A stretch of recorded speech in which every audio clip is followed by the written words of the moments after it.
What's up, everybody? Good evening to you. Welcome in to Twitching Track on Arcfall Eve. Man, we've got some stuff for you guys. Oh, yeah. Yo, Delmeyer. Vic, how you doing? Hey, listen, we got pre-rolls launching. Yeah, G7 is coming. Who knew? Absolutely crazy.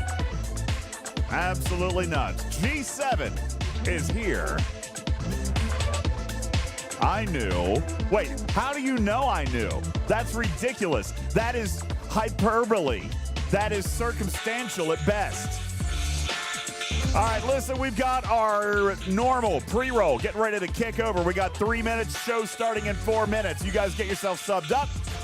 We've got 20 seconds on our beginning of show pre-roll. Twitching Trick starts in 4 minutes.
Griffin and I right here are sitting on the backstage cameras, and we actually just tried to see how long we could twiddle our thumbs, and you're absolutely right. That is impossibly difficult.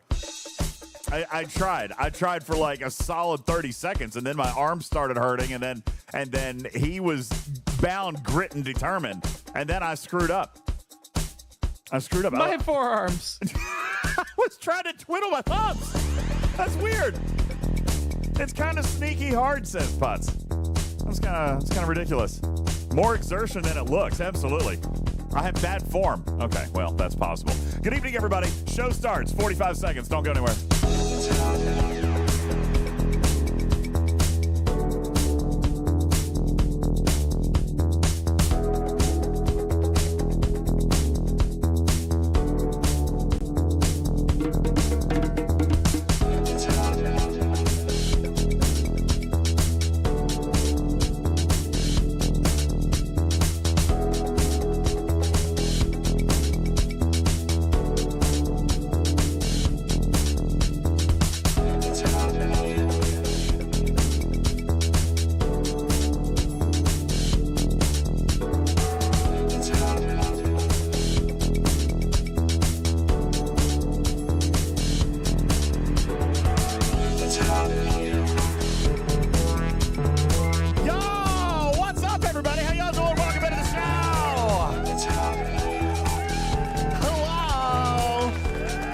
What's up, where reveal? I know we were sitting here. We're sitting here trying to do it, Putz. Oh. I don't have to work out until tomorrow. I just messed it up. Okay, I'm still going. Holding it together. Well, Shiz, I banged my head against the wall. See, that's not actually what happened. What had happened was my drone attacked me. I actually, just today, this is hilarious. Just today, I've taken off my bandages. Okay? I'm going to show you. I'm going to show you all of my injuries. Okay? For those of you who actually care. I was trying to film video at my son's football game. Aerial footage with my drone. The drone must have been uncalibrated because it took off and then literally flipped over right there, came down. I did this number because it was coming at my face. I did this number and it just sliced the heck out of me, okay? So I'm right sure here, all the parents were thrilled. I got a cut. Here's a cut right here on this finger. Here's, this is how you know it was a blade. Here's a cut. There's another cut. And there's the other cut. All in circular propeller style motion. Okay? I also have a round cut here and a round cut here. It ate me up, bro. What if it hit the football during a play and you ruined the game for everybody? This was, I mean, I was gonna have it much higher than that. It was gonna be. Yeah, I was gonna, until little Jimmy got blade to the neck on the 30-yard line during his big run. It's better me than somebody else. Let me also tell you that this was so violent. Okay, what had happened to me? This was so ridiculous that when I put my hand down, all right, I look down, my hand is just gushing blood. Gushing, and it's pouring. Like, it's not dripping, it's like pouring onto the ground. This cut right here, that one was really deep.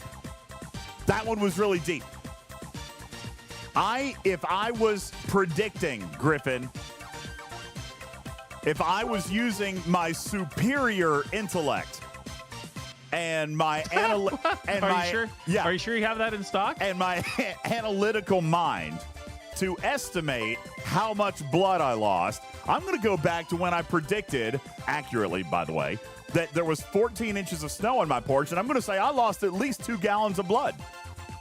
Okay? Oh, wow. It had to have been 2 gallons. It was pouring the blood. Pouring. Just someone is going pouring. to anonymously call the FAA and have your license taken away. What, you need a license to fly a drone? Yeah, especially over a school. Are you crazy? Obviously, I'm not crazy, and I knew exactly what I needed to do to fly a drone over a school system area. You mean you didn't read that page of the instruction manual? Did you read any page of the instruction manual? He's still drinking. The answer is no, See, obviously. What had happened was there's not an instruction manual, but instead there's this 1 or 2 page graphical infographic on how to fly a drone. Don't open it, then later I can claim ignorance, right? It doesn't have any words on it. It just has lots of squiggly lines and like block characters, like it might be in another language. That's called English, DJs. Further proof the cat can't read.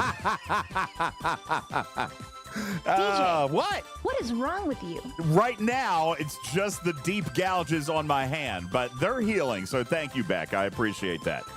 All right, And there's everybody. about to be a lot more wrong with UltimatDJz as we broach a very sensitive subject tonight on Twitching Trek, where we have an entire list of things that we can and another list of things we cannot talk about.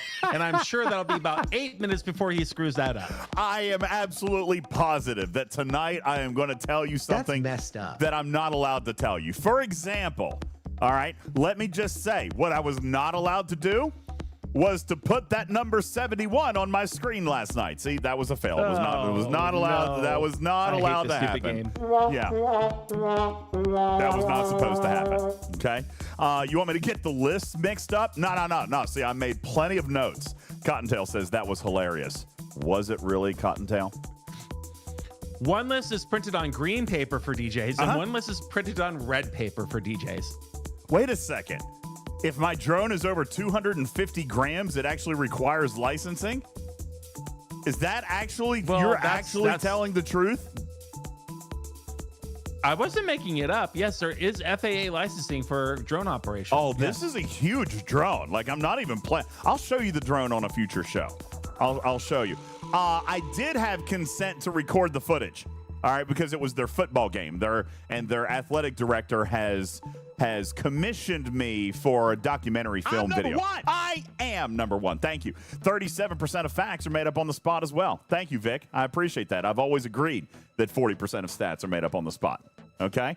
So, anyway, we've got a lot of stuff to share with you tonight. We are also going to be reviewing a video that was placed in view screen today. It has, of course, Griffin, made its way all around the galaxy. But do you know that it was actually only targeted in the game for Ops 68 plus players? Obviously, because Oh, that's important to focus on, because you don't want to show an Ops 40 G7 content. They can't participate in that tomorrow, so why upset everybody? I don't disagree. Nonetheless, community all over the galaxy was able to pull this video down, and we are going to share it with you here tonight. And in true Twitching Trek fashion, we will be pausing it about every 7 seconds to define for you and explain to you and point out to you all of the leaks that are actually contained within the video. Once we're done with that video, then we're going to be able to tell you more that is on our green list, and then not at all, even accidentally tell you anything that's on the red list. Okay? So, there you go. I will answer questions for 30 seconds as we lead up into the video. You guys go ahead and hit it. Paco says, about time G7 showed up. Here comes a 4-hour stream, says Shelby. Nope, we've got a hard out at 11. Here's our first question. Can an Ops 68 participate in the content? The answer is yes. Ask me a harder question. When are G4 getting accelerated? Already in process. Underway. How much rep to get to 73? Technically, you don't need any rep to get to 73. That was a trick answer because your question was improperly worded. He's not wrong. Hit it. Hit it. All right, your question was improperly worded, so I answered it the way Raul that you wants asked. to know if I will get my back button in G7. What is that? Do you know something I don't? Is that on the red list or on the green list? Wait a second. I'm simply No. I'm the king of wishful There's no thinking. back button on either of my lists. You have a back button on your What? lips? That can't be right. That's got to be a mistake. Surely they wouldn't have left out my back button with such a huge release coming up. I mean, you're correct. You're correct. Wait a second. Welsh says, so Colin was wrong again. He said G7 was delayed. He never said G7 was delayed the next year. That was never stated. I'm not sure where people thought that. I am actually very, very surprised. Now, in all fairness, I will own my share of the blame in pointing you guys towards November. I've been pretty adamant here lately that I've been talking about G7 not coming until November. That one's on me. But in all fairness, Tarpy, it was anniversary talk, right? If you look historically, the expansions of the generations have always occurred during the anniversary month. They always have, with the exception of G4. G4 actually did launch in October. Oh, that was a good one. Hey, technically, the ISS Jellyfish launched in September, but G4 didn't launch until October.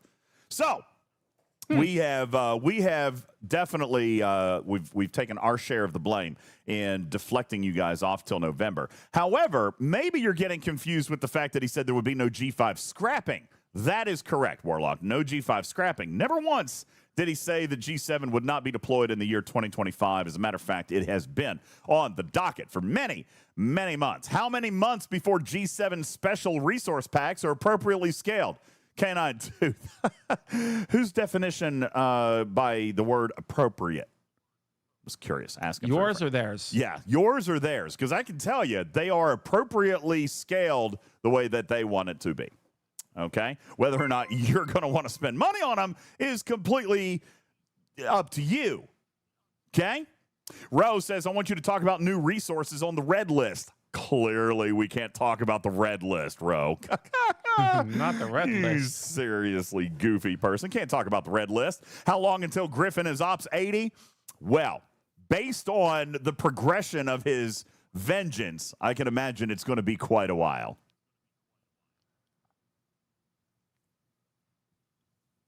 I'm consulting my list, and I don't know how to respond with that. Although I can say, I wish you didn't tell me the story about the drone. I can't take you seriously with that drone mark on your forehead. I wish you said, "Oh yeah, my dog brutally attacked. Oh yeah, this is it. I was brutally. You were headbutted. I was assaulted drone. by a deadly weapon, sir. Okay, it was your own weapon. Yeah, that's like that Michelangelo complaining if he gets hit in the head with his own nunchuck. That doesn't matter. I mean, it was an accident. Do you need me to take a break and go put a Band-Aid on my face or something? Do you have a Ninja Turtle Band-Aid you could put on, or a Power Ranger Band-Aid? I could probably find a Ninja Turtle Band-Aid. I could probably a little do Megazord. That. Prince says, will there be G6 freebooters? Cool. Yeah. Let's talk about that concept. What is a freebooter? Matters, answer the question for me. What is a freebooter by definition? It's a specific hostile type in the game that that can be used in substitute to killing faction hostiles to clear dailies or Franklin hostiles. Yeah, it's like a loop eliminator. Fair to say, a grind eliminator. Yeah, Leonardo, absolutely. I would agree with that. Something that allows you to no longer have to do that daily. Right? So let me ask the next question. Would it seem that a ship that will auto-grind your dailies could potentially be interpreted as a freebooter? Yes. The chat says no. Well, here to tell you, that's as close as it's going to get. Okay, you say, no, DJs, no. Well, sorry. Here is your automated daily grind. Okay, it is the Dauntless. There will not be a freebooter in the traditional sense. Now, that's not what we're here to talk about. Okay, Prime says freebooters didn't cost $100 to enter. Neither does this Dauntless. It just costs 100 days to enter. Okay, but it doesn't actually cost $100 to enter. Technically, it's not paywalled. All right, we're gonna have to. Why does that surprise you, DJs? Wait, what surprised me? The Dauntless. Why does it surprise you that it takes 100 days? You It doesn't surprise You're not me. surprised. You have just attached your headband in such a way that your eyebrow is sticking up so you permanently look surprised. My mistake. Okay. I'm sorry. Keep going. No problem. All right. Yeah, I am glad that. Oh, hi, Cartman. What's up, I bruh? put a red coat on to complete the look.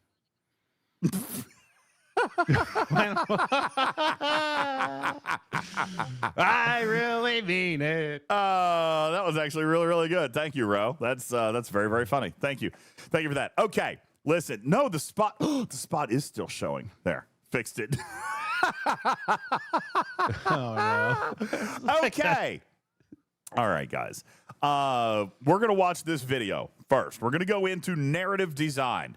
We're going to start this video. We're going to run it through it. I'm going to pause it several times because we do have a lot of talking points that we're going to give you tonight, okay?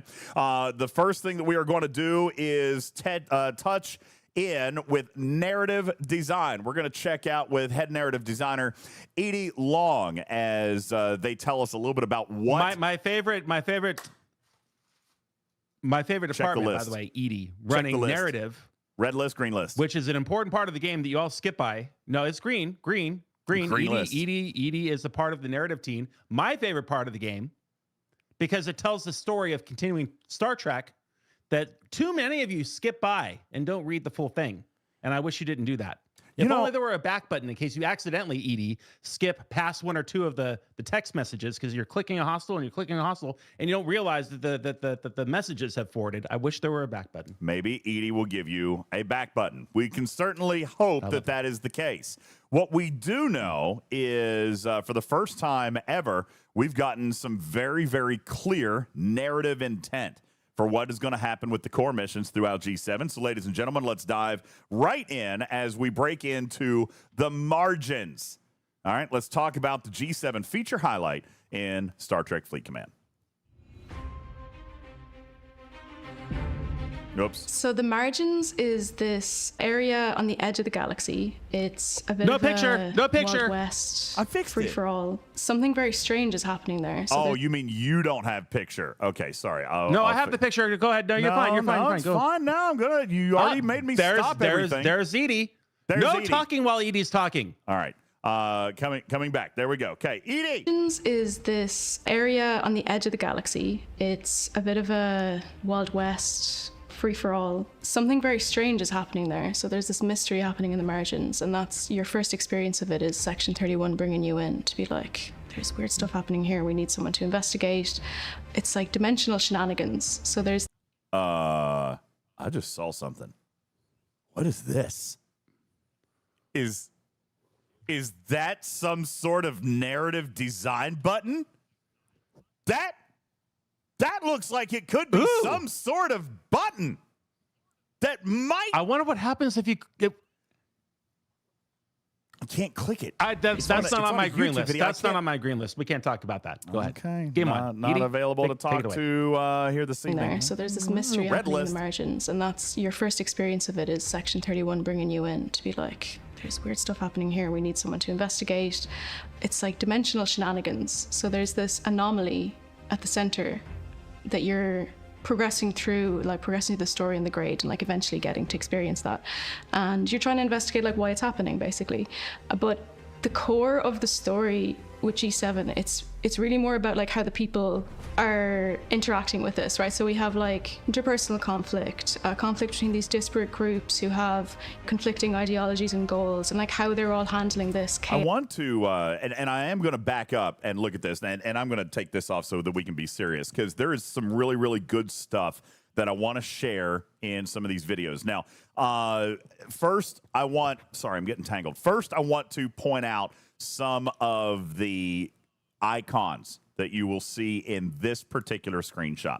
Obviously, we know that the square is a Borg cube. All right. We know that the avocado is a vengeance. What we do see here are a strange little symbol. Now, we've seen this symbol before. Does anybody know what that symbol is? Anybody know what this symbol is? This is the symbol for you as an invader. It is not a buff, Ro. That is not a buff. This is the symbol that you would see on incursions for somebody from your server. Nope, Captain Taylor, that's for your server. If you crossed over into a different universe, all right? As a matter of fact, it's a red swirl if it is somebody from another server incursioning. Is that a word? Incursioning? Incursioning. No, it's definitely not incursioning. Somebody else invading your territory, okay? So I do want to point this out. We're going to talk about the Veil or regional space coming up here in just a moment, all right? But I do want to show. And you're right, Mimi. It's not actually Invader Defender. It's home and invading or alternate server. You're exactly right. You will see this symbol for players that share your home server, and you will see the red version of that symbol for players who are not from your home server. Okay? Patrick says... Good news, DJs. Yes. Veil is on the green list. Yes. The Veil is on the green list, and we're going to talk more about the Veil coming up here in just a moment. The Veil being a term or the narrative name for a feature that we're going to talk about here coming up in just a moment. But I did want to point this out on this screen to take a look at this symbol. This will be important for us to look at here in just a moment, okay? Evan, it's really more about like how the people are interacting with this, right? So we have like interpersonal conflict, conflict between these disparate groups who have conflicting ideologies and goals, and like how they're all handling this chaos and this danger that's happening.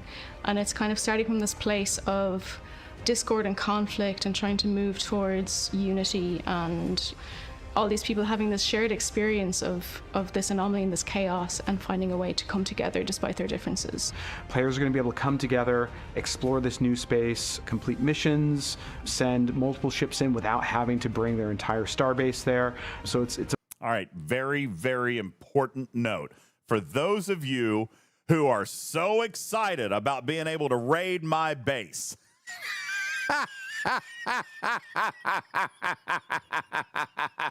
It's already empty. no, but you won't be able to do that. I have been told that Jonathan Ingram has already been selling tickets to being able to raid my base. Sorry, buddy. Full refunds all the way around, okay? No, you will not be able to raid my base, all right? Because he specifically states that we will be able to fly into this system, but not move our bases there, okay? One other thing that I wanted to graphically point out. Complete missions, send multiple ships in without having to bring their entire starbase there. You heard that. Send multiple ships in without moving your starbase. So it's a more permanent and without having to... Also, I want you to take a look at the ship strength on this level 72 hostile. Okay? Just going to throw that out there and see how that fits for you guys with your G6 epics and so forth and so on. Okay? Things make you go, And that's just a 72, by the way. And did they leave any numbers for the rest of That's us? a big one right there. That's impressively large. It is impressively large, Spock. And let me tell you, Voltron says numbers mean nothing. What are the abilities? Well, those abilities are on the red list. That's the red list. Red list. Those red are list. Those are on the red list tonight. But what I can tell you is, let me phrase. No, I'm going to phrase this in such a way that I will probably not get in trouble. I play tested. Oh, you're going to get another attack drone from Beck. I play tested the Vengeance when I was play testing G7. It was certainly helpful. It was certainly helpful to have a well-tiered Vengeance. Oh, I'm getting messages. It was helpful to have a well... And that's our show, everybody. However, it will... let me just tell you that we are still formulating... how... DJ, mathematically, yes. What is wrong with you? Nothing is wrong with me. Everything is fine. We are still working in the lab and trying to find a way for G6 epics to kill something like this. That's don't open it, then There later you I go. can claim All right. ignorance, right? That's where I'll leave it right there. In other words, we have yet to figure that out. We're working on it. We've got our best mathematicians on it. Okay, got our best people. All right, we got our best people on it. Okay, but wait, what? Look at that line. That line, the one behind me. Oh, my bad.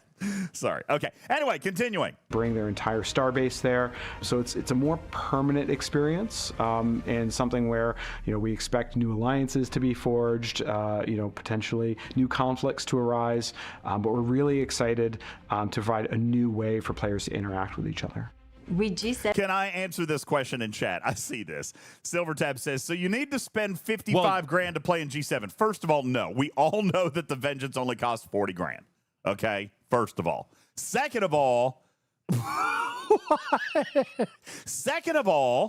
I am proud to be able to tell you this following line and only this line is that Vengeance, this is on the green list, Vengeance sourcing is changing in October and will broaden monthly beyond that. Okay? Yes. Perfect. That was on the green list. Okay? That's on the green list. You get a vengeance. You get a vengeance. What? Oprah? No? No, no. So Vengeance sourcing Indominus Prime. I think the verbiage is important here, okay? Vengeance sourcing is changing in October and will broaden monthly beyond that. So that's right, Rain Susie, just like they said when it came out, actually. Very, very good. Okay, right. Yeah, good for picking on up on that. Now, there was another question up here. This is very important, and I want everybody... Son, you play, you pay. True that. I want everybody to hear these words, okay? This is the best question I've seen in chat all night. DJz writes McDougal_28. If you are a newer Op 70, as in a month or two, would you suggest not going to Op 71? Let me put it this way. Well, the economy, we have no idea about the economy, DJs. We can't comment on that until at least tomorrow. I'm not talking about economy, but what I can talk about is capability, and I will not be going to Op 70 on day one. It is an impossibility for me. Okay?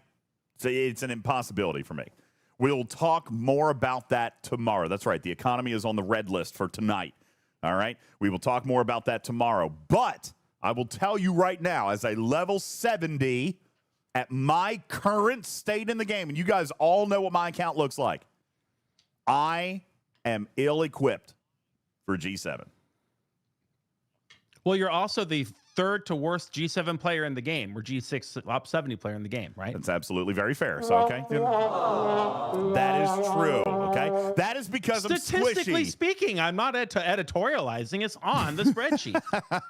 It's on the spreadsheet. What does that mean? Just search me on stfc.pro and you'll know what I'm talking about, okay? Continuing with Sierra. we wanted to avoid the community feeling scattered and playing all alone in their independent servers and systems. And instead, just like we see on Discord, we want to bring in Yes, JB, James Bond, fellow content creator, says that he is going to jump ops tomorrow the second that he can. I am going to, you know what? He is a very, very strategic player. He is one of the smartest, most mathiest players that I know, and I'm going to encourage him to examine everything before he presses that button. It's a trap. I'm just kidding. I say, if you want to push the button, push the button. However, anybody who buys a new car will read the entire sticker and make sure they're completely familiar with the package and what they're getting when they make that purchase. And so I'm sure JB will make an informed decision for him that is right for him and his style of play. There you go. That's a great, great phrase of statement turn. There you go. Okay. expansion that Tell them about Sigma. What about Sigma? It's not changing. What are you talking about? Sigma Steel, Sigma Dill, Sigma Trait? Still the same. helps Discord, we want to bring in an expansion that helps players of the same level and grade play together, be together in the same space. Whoa! What did Sierra Uniform just say?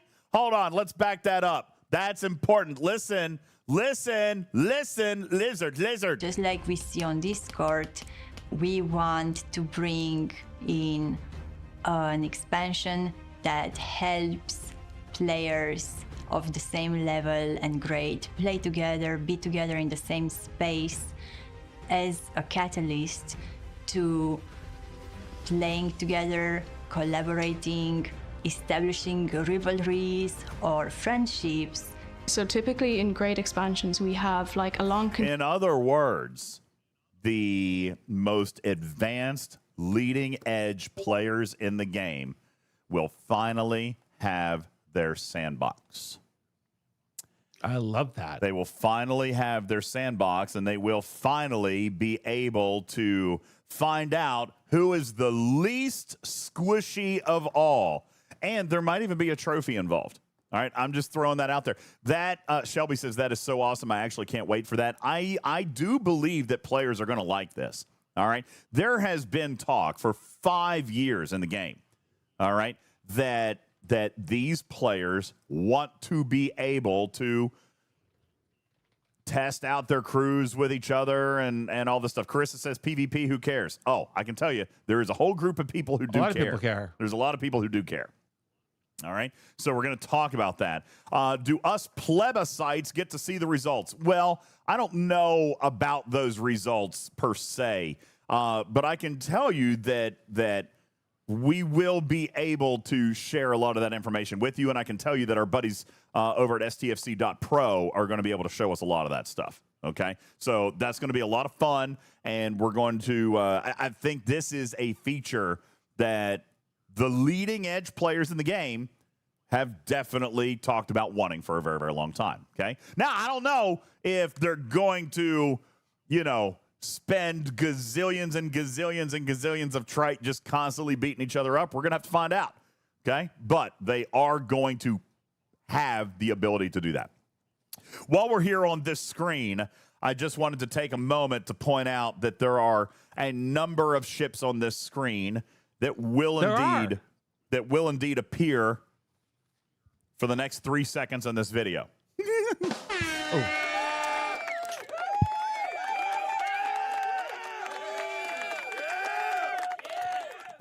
Can they just raid your trite to spend on it, Balabom? No, they're not going to be able to raid me. Okay, they're not going to be able to raid me. The G7 miner looks cray. I assume you're talking about this behemoth down here. Looks like we've got an interceptor over here, potentially, Griffin. That is clearly a Federation starship here. We've got what looks to be a battle cruiser over here. Let's take this forward frame by frame and just see what we can find here. Together. Oh, wow. There's so many more that just showed up. Look at that. Out of nowhere. And this, if you zoom in on this little section right here, you can clearly, actually, it's super, super fuzzy. Get your glasses out, everybody. Here, let's take a quick peek. We're gonna zoom in. That says the USS Enterprise M414. The M414. The Enterprise M. Well, that's not a made-up starship. It is 100% non-canonical, which, by the way, Stewie told me was not a word. All right? I'm just going to throw out the fact that non-canonical is indeed a real phrase. Okay? You can Google it. Incursioning is not? I don't think incursioning is a real word.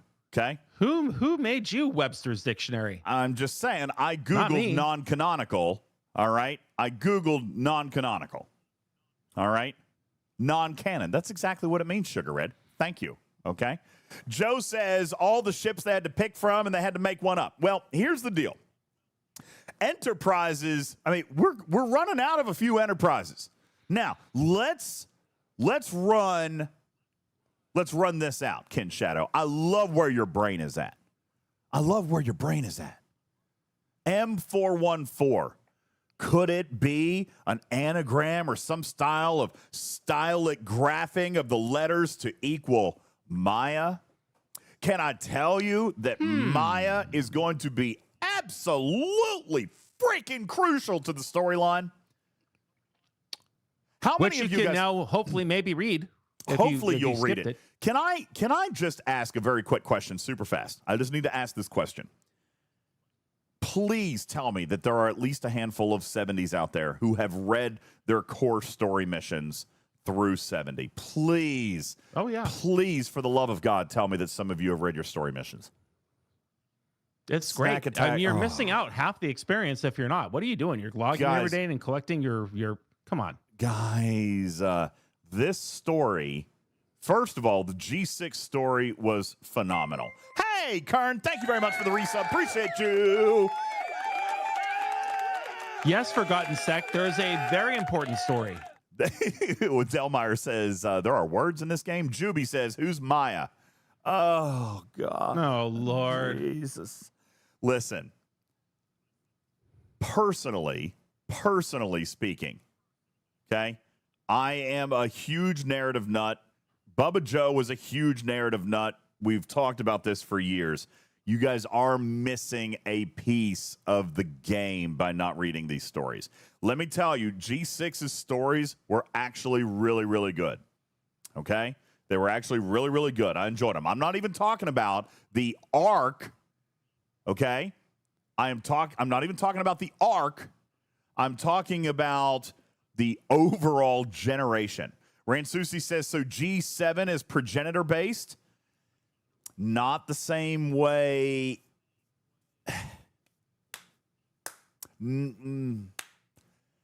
Let's continue with the video. You just have to read and find out.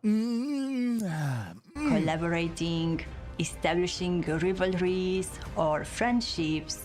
So typically in great expansions, we have like a long continual. You gotta read the missions, guys. God. Shanada says I would That's buy why I want the back button.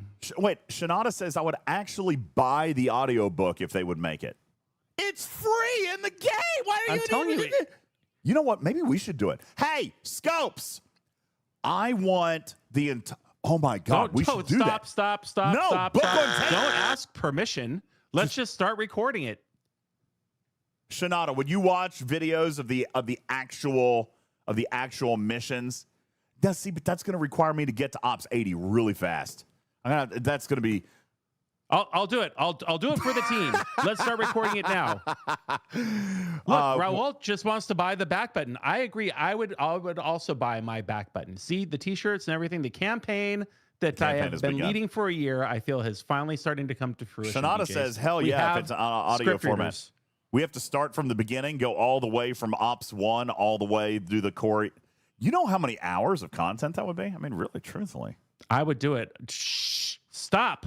Okay. We've already called it. I licked it. I licked it. We're doing it. I'm just telling you, guys, the stories are good. The core stories for They're G6 amazing. were very, very good. G7, and I think Edie has already mentioned this, but the stories for G7 are going to be much more like what we as fans have actually really enjoyed about Strange New Worlds this year. Very episodic, but feeding a theme, okay? Every set of missions is going to be almost standalone with hints at the overall theme. It's going to be very Strange New World-esque, all right? And I have seen a sample of a few of these. They read like a freaking novel, guys. The narrative, Edie has absolutely kicked ass over in narrative, okay? Absolutely. That team has been crushing it for years. They have. And I can't wait. I cannot wait to see what happens next. Shawty says, I don't like long story mission text. Yeah, but that's what's, maybe if you get your back button, then you'll be able to come back. But think of it like reading a comic book or reading a short novel. Or maybe you do it on stfc.pro and you come, or spox.club and you come back and do it later. All right. But I'm telling you, you're missing actual entertainment in the game if you miss it. These are real stories. Real stories. They are real Star Trek stories. And Cruzita said, who plays a game to read? It's this guy. All right, continuing on. What? All right. Oh, Cruzita. It's crazy. As a catalyst to playing together, collaborating. Prince, I love your idea. Scopely, Prince says, here's an idea. How about we put an audio narration in the game every time there was a story mission? People might be interested in listening to it while they're playing the game. Ooh. That's right? expensive. Okay, well. And that's a lot of bandwidth. I would do it for cheap. Pushing back and forth. I would do it for cheap. Okay. Establishing rivalries or friendships. So typically in great expansions, we have like a long continual critical path chain that's like going up in levels. What I wanted to do was do a more episodic experience. So you have like. Okay, I've got to pause right here. This is that we're going to come back. We're going to listen to the statement in full, but we're going to look at the margins. This is our first look at the margins. Snack Attack says it sounds so boring. Well, I mean, if you don't like a good story and you don't like shared space and you don't want to play with new people you've never played with before, and I mean, it probably does sound kind of boring. Yeah. Snack Attack says I don't like stories. You probably don't like marshmallows either. You like s'mores. Do you like Did you s'mores? like The Never Ending Story? That's still one of my favorite movies. What about Come cereal? on, Artax? You like cereal?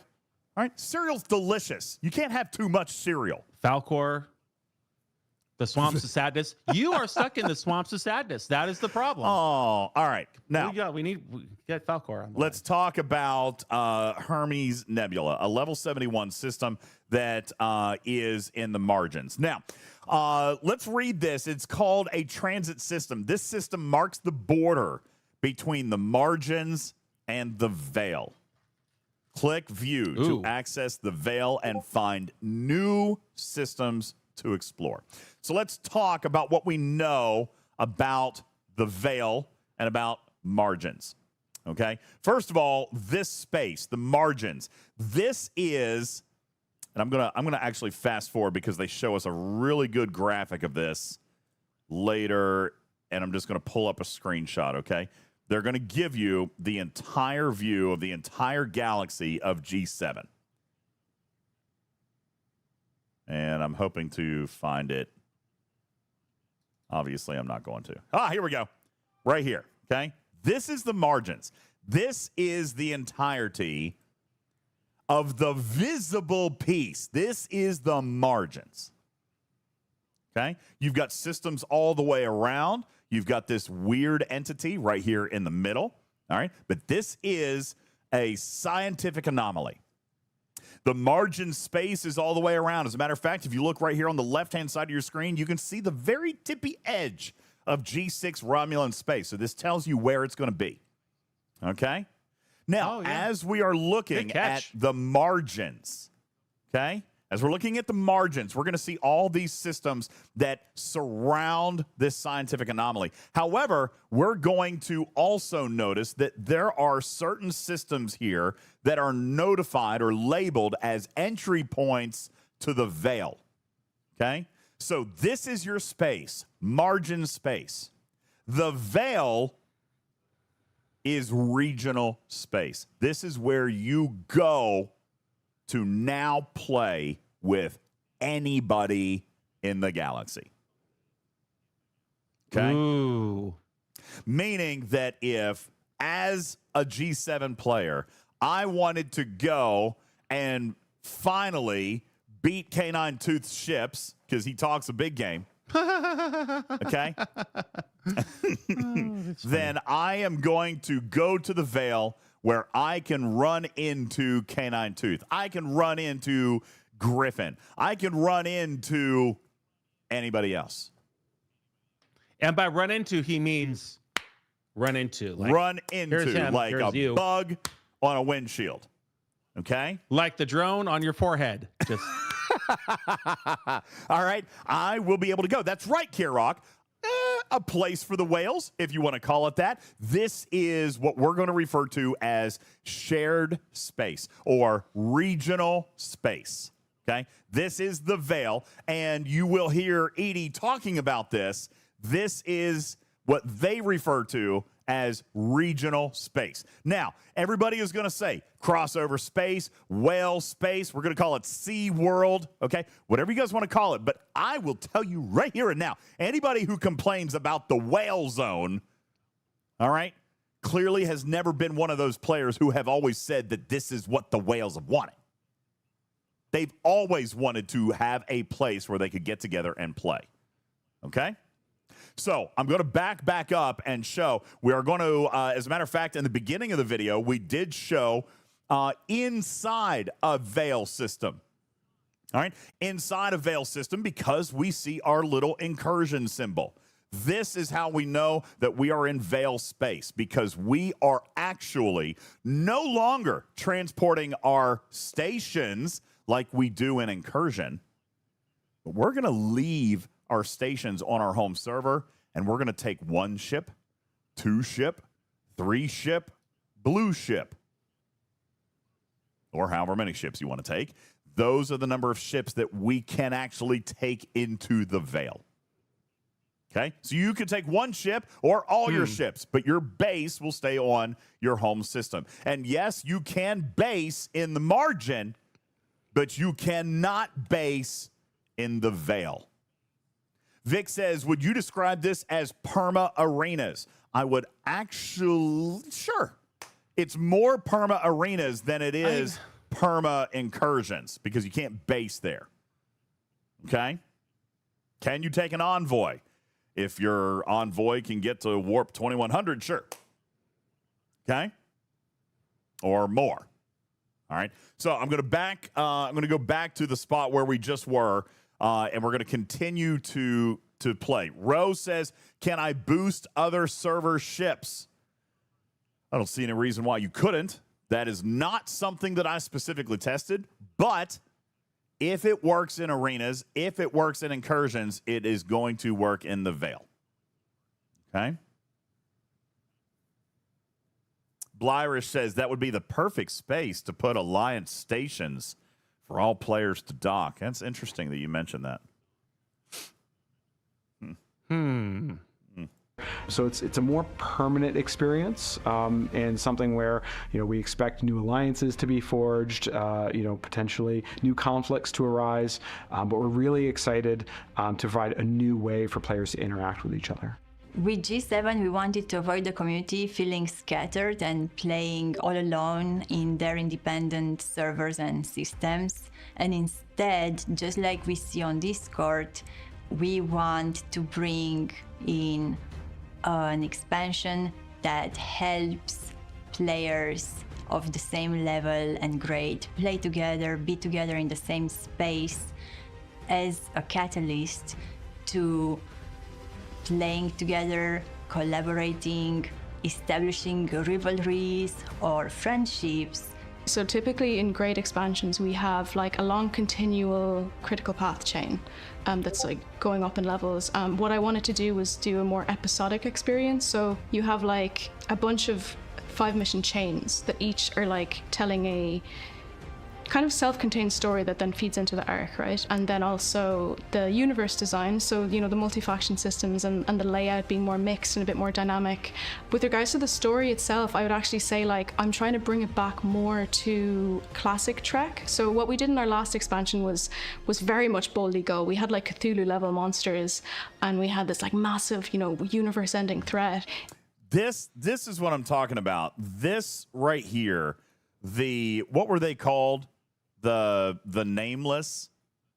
How many of you guys actually have experienced the Nameless as a part? And obviously, this is a story for G6. So if you're not G6, you haven't gotten here yet. But this was an incredibly well-crafted story. I'm glad, Matt, that you read it. Azeroth, I'm glad that you read it. Okay. Sugar Red says, I'm new to G6. Maple Butter says, are you talking about Cult Eternis? Yes. Okay. This more than just a cool avatar, the Nameless. More than just a cool avatar. All right. Savage says, I've read some of it. This is an incredible story. This might be, as far as a generational story, and I'm not going to, no spoilers, Restrucci, because I want you to read it. As a generational story, this was a great story. Maya was involved. There were interdimensional beings and all-powerful, never-before-seen villains and just surprises at every turn. This was an incredible, incredible story. All right? What Edie is telling us is that coming into G7, we're going to see the same style of an arc that's going to span all of G7, but we're going to see chunks of missions in Strange New World style that are very episodic. 5 mission chunks that are episodic, but drop breadcrumbs into an overall arcing story that will cap off at Ops 80. Okay? So this is a very, very cool story. And if you enjoyed the story of Cult Eternis and the Nameless, all right, this was a great story. Edie knocks it out of the ballpark again. And again, I haven't read all the missions. I've only seen a few excerpts, but I mean, I've seen a few paragraphs. It is like, Griffin, it's like they're writing a novel. I mean, truthfully, when you think about all the missions that they have written, all the missions that are coming together for every ops level and all these chunks of 5, I bet you, how many missions do you think existed throughout the duration of G6? I'm just asking the general chat right now. Not even the side missions, but the core ops missions. Putz is going with something probably around 2,000. That might be a little heavy. Just the G6 core missions. No way it's 2,000. Just the core missions? But I'm going to say there's probably several hundred. Yeah, I would say that. Several hundred missions, each with several pages of text. I mean, God, this is a novel. All right, they're writing novels, great stories, movies. Okay? Delmeyer says, once upon a time, skip, the end. Oh, you're missing out on so much good entertainment. You're missing out, my friend. You're missing out. Dragon Keeper says there were 1,742 missions. Yeah, but that includes some of the side missions. All right, so I'm curious about the cores. Although I'm sure Edie's team wrote the side missions too, but I'm talking about the Cult Eternis story. All right, very, very good.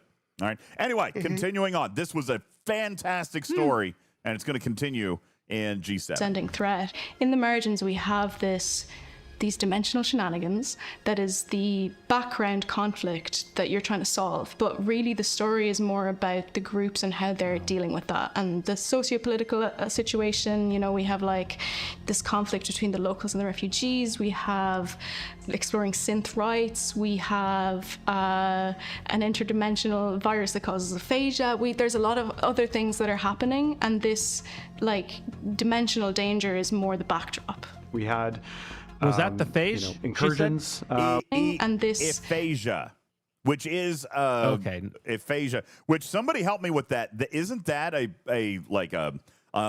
epidemic or a pandemic in the Star Trek universe? I've heard of aphasia before.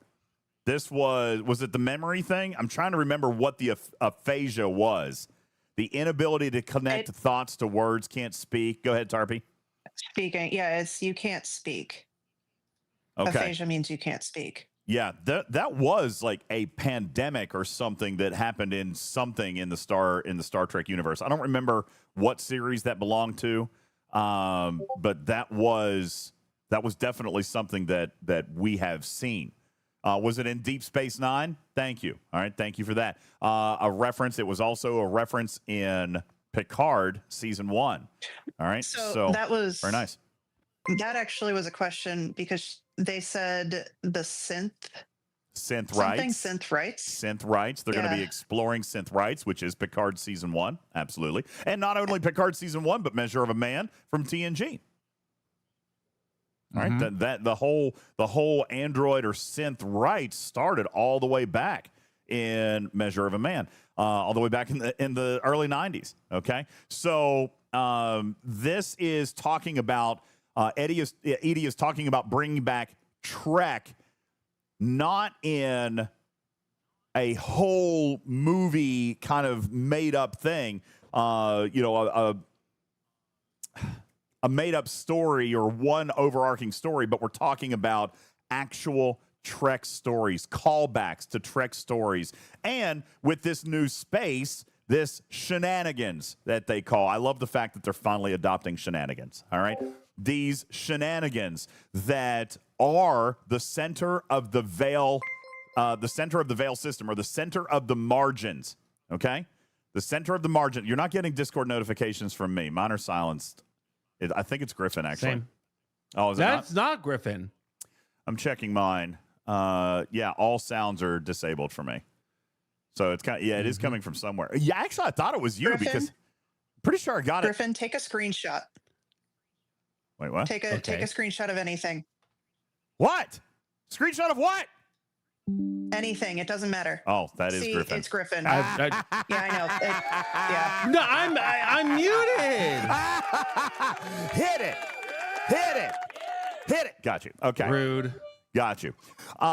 So those are some of the stories that we're going to be talking about here. Okay. Now, with this anomaly that we've got here in the center of the margins, we are going to see all of these other stories. Now, I wanted to show this screenshot here. And again, I know we're bouncing around a little bit, but this is on my green list. I'm allowed to talk to you about this. Let's talk about what we see in this screenshot, Tarpy. We're going to talk about some of these systems that have multiple faction icons. That is mighty, mighty interesting. What do we think that means, guys? What does that look like? Well, this could mean, that's right, Blyrish, you could be looking at specific systems for reputation. What we could be looking at in these systems are merged systems where factions are fighting each other. So you are going to see two different factions inside these systems fighting for control. You're going to see, for example, over here in Zotera, you're going to see Romulan warships and Federation battleships duking it out. Over here in Abrinda, we're going to, actually that's not correct, not in Abrinda, we're going to see, I can't see behind that, Pulvik, where there's all three factions battling for control. Wow. We're going to see right here in the center, Morrigan's Rift, Romulan, Federation, and Klingon ships, all present in this system, battling for control. Okay? Juby says, what about the fourth faction? What about it? What fourth faction? Okay? What a boot.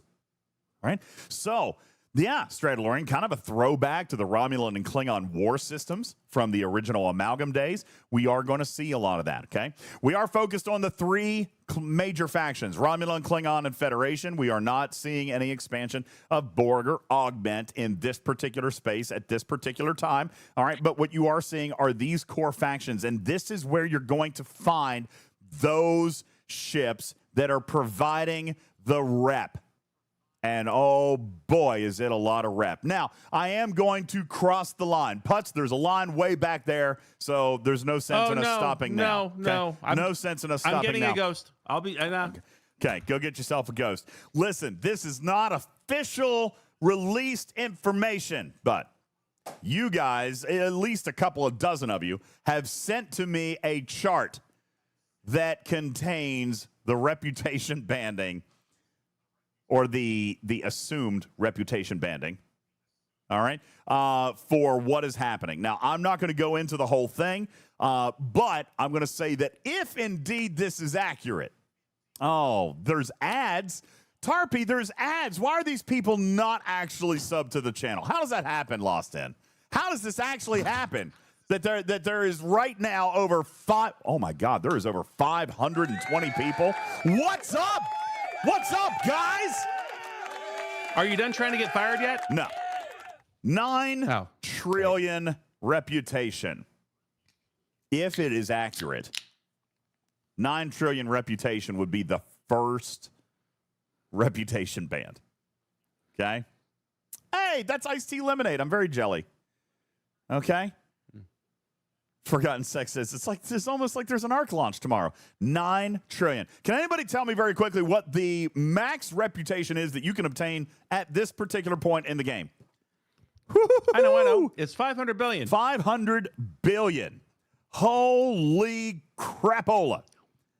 All right. Well, I'm here to tell you. Good news. Good news. I know DJs, but they keeping track in the background, like the syndicate, right? So it's really been ticking up this whole time? No. Oh. No. You are going to be starting over. Not starting over, but you're starting at 500 billion. You're starting at 500 billion, and you are moving forward. All right. The first reputation band. The first reputation band, which may or may not be the band necessary for your very first G7 ship, is 9 trillion. That is 18 times higher than what it is right now. 18 times. Now, let me ask a question.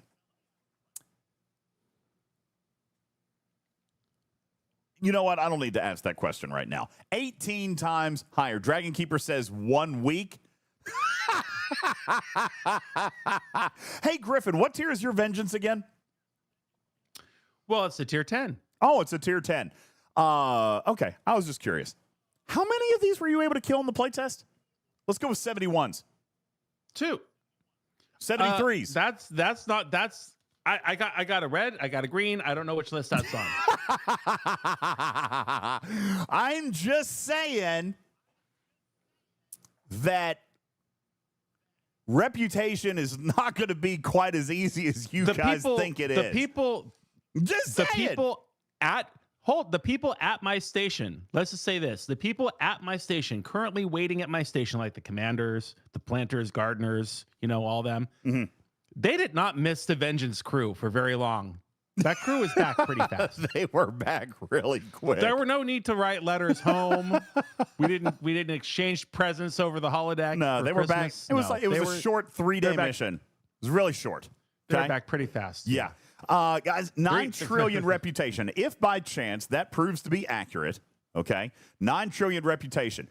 A tier 10 Vengeance during our playtest was able to kill 2 level 71s. And when he was boosted, he was able to kill a level 73. Yeah. So, Dragon Keeper, if you think that 9 trillion reputation is going to be ground down in a week, I got news for you.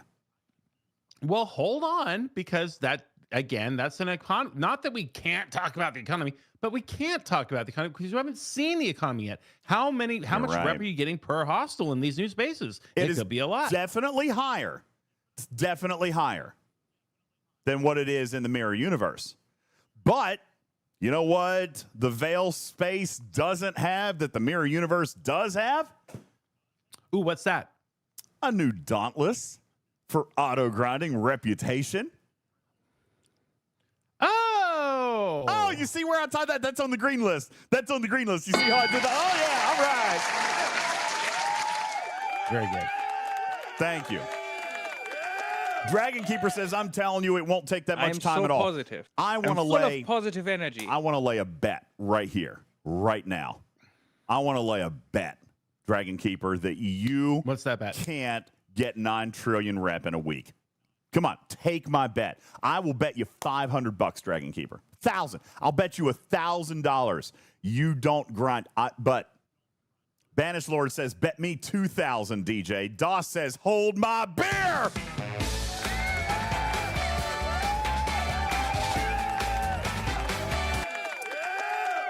General Arc says, DJ, if he is home, you'll lose.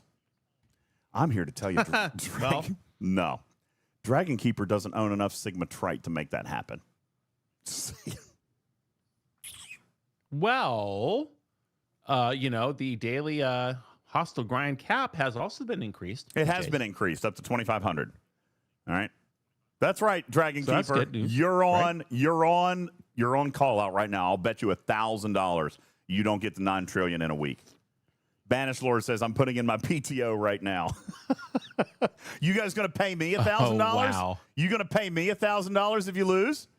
I bet the answer to that is no. All right. That being said, Oh yeah, and you can't just Well, hold buy on. You it. can both. You can't just go buy You can send it. me both of you. Both of you send me your $1,000. I'll keep it in escrow until the end of the week. And That's then we'll see fair. That's fair. I would do that. I would do that. Dragon Keeper, you game? Let me see if I can take a week off of work. No. Either take the bet or don't. Just saying. All right. Sizzle says donate it to the hospital if they lose. I would totally do that. Wolfwood says he's going to buy it. No, you can't buy it. You got to grind it. No buying. I can know. $1,000. That's like a whole daggone Mayflower. Just saying. All right. Now, we obviously can't confirm the reputation values that are out there, but what we do know is if they are accurate, the ones that you guys have seen, we're talking 9 trillion. All right. And jokingly aside, Cruzito may now call me a shill. I don't know. But this is where I'm going to say that there could potentially, possibly have some value to the upper ops level players in the Dauntless if you are able to actively, I say actively, passively grind. That's right. Paid actor, Ro. But no, I mean, listen, yesterday I couldn't answer this question. Cruzito said, what's in it for me?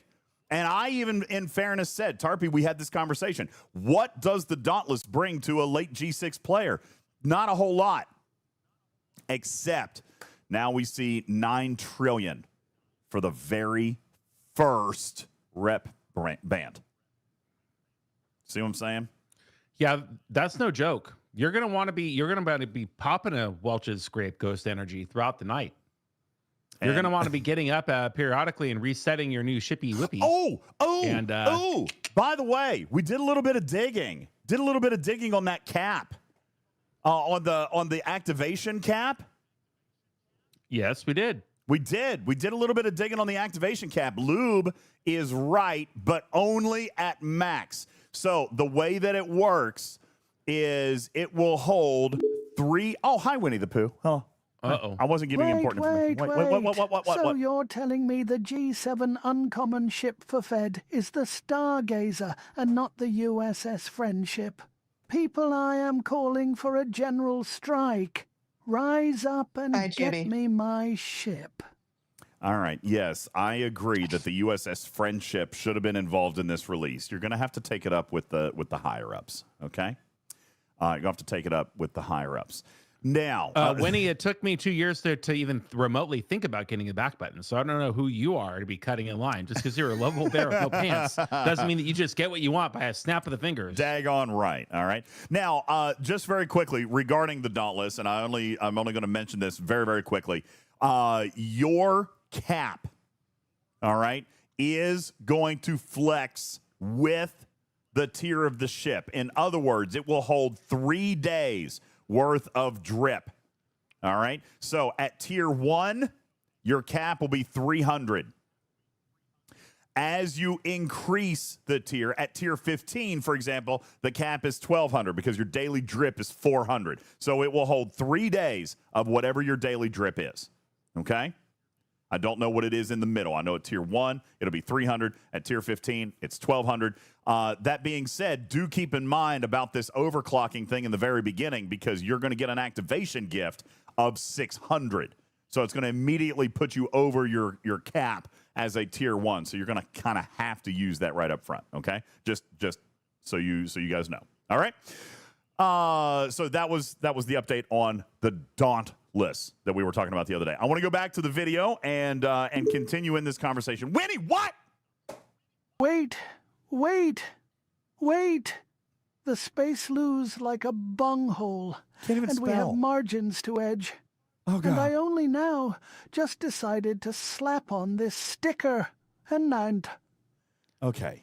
First of all, the bear's drunk. Ignore the bear. I apologize to 500 viewers. The bear is drunk. Sorry. Okay. This is the margins. Okay. There's no edges. Okay. It's a circle. It's circular. Okay. He's just looking for the never-ending forest or something, right? Okay. Now, continuing on. Isn't that where Winnie lived? Have some more meaningful gameplay where you could experience interacting with other players on other servers in more permanent ways and with more than just one server at a time. I love to see that chatter and that speculation and see what they think about it and what their expectations are. We have this dimensional anomaly at the center of the margins, and it's causing issues with subspace. These are called surges. So these surges open and things come through from the other dimension. So it's people sometimes. We have this new original species who's from a different dimension that our team is having a lot of fun creating. Sometimes the things that come through get warped in the process and they end up these like mindless creatures that are just trying to destroy everything in their path.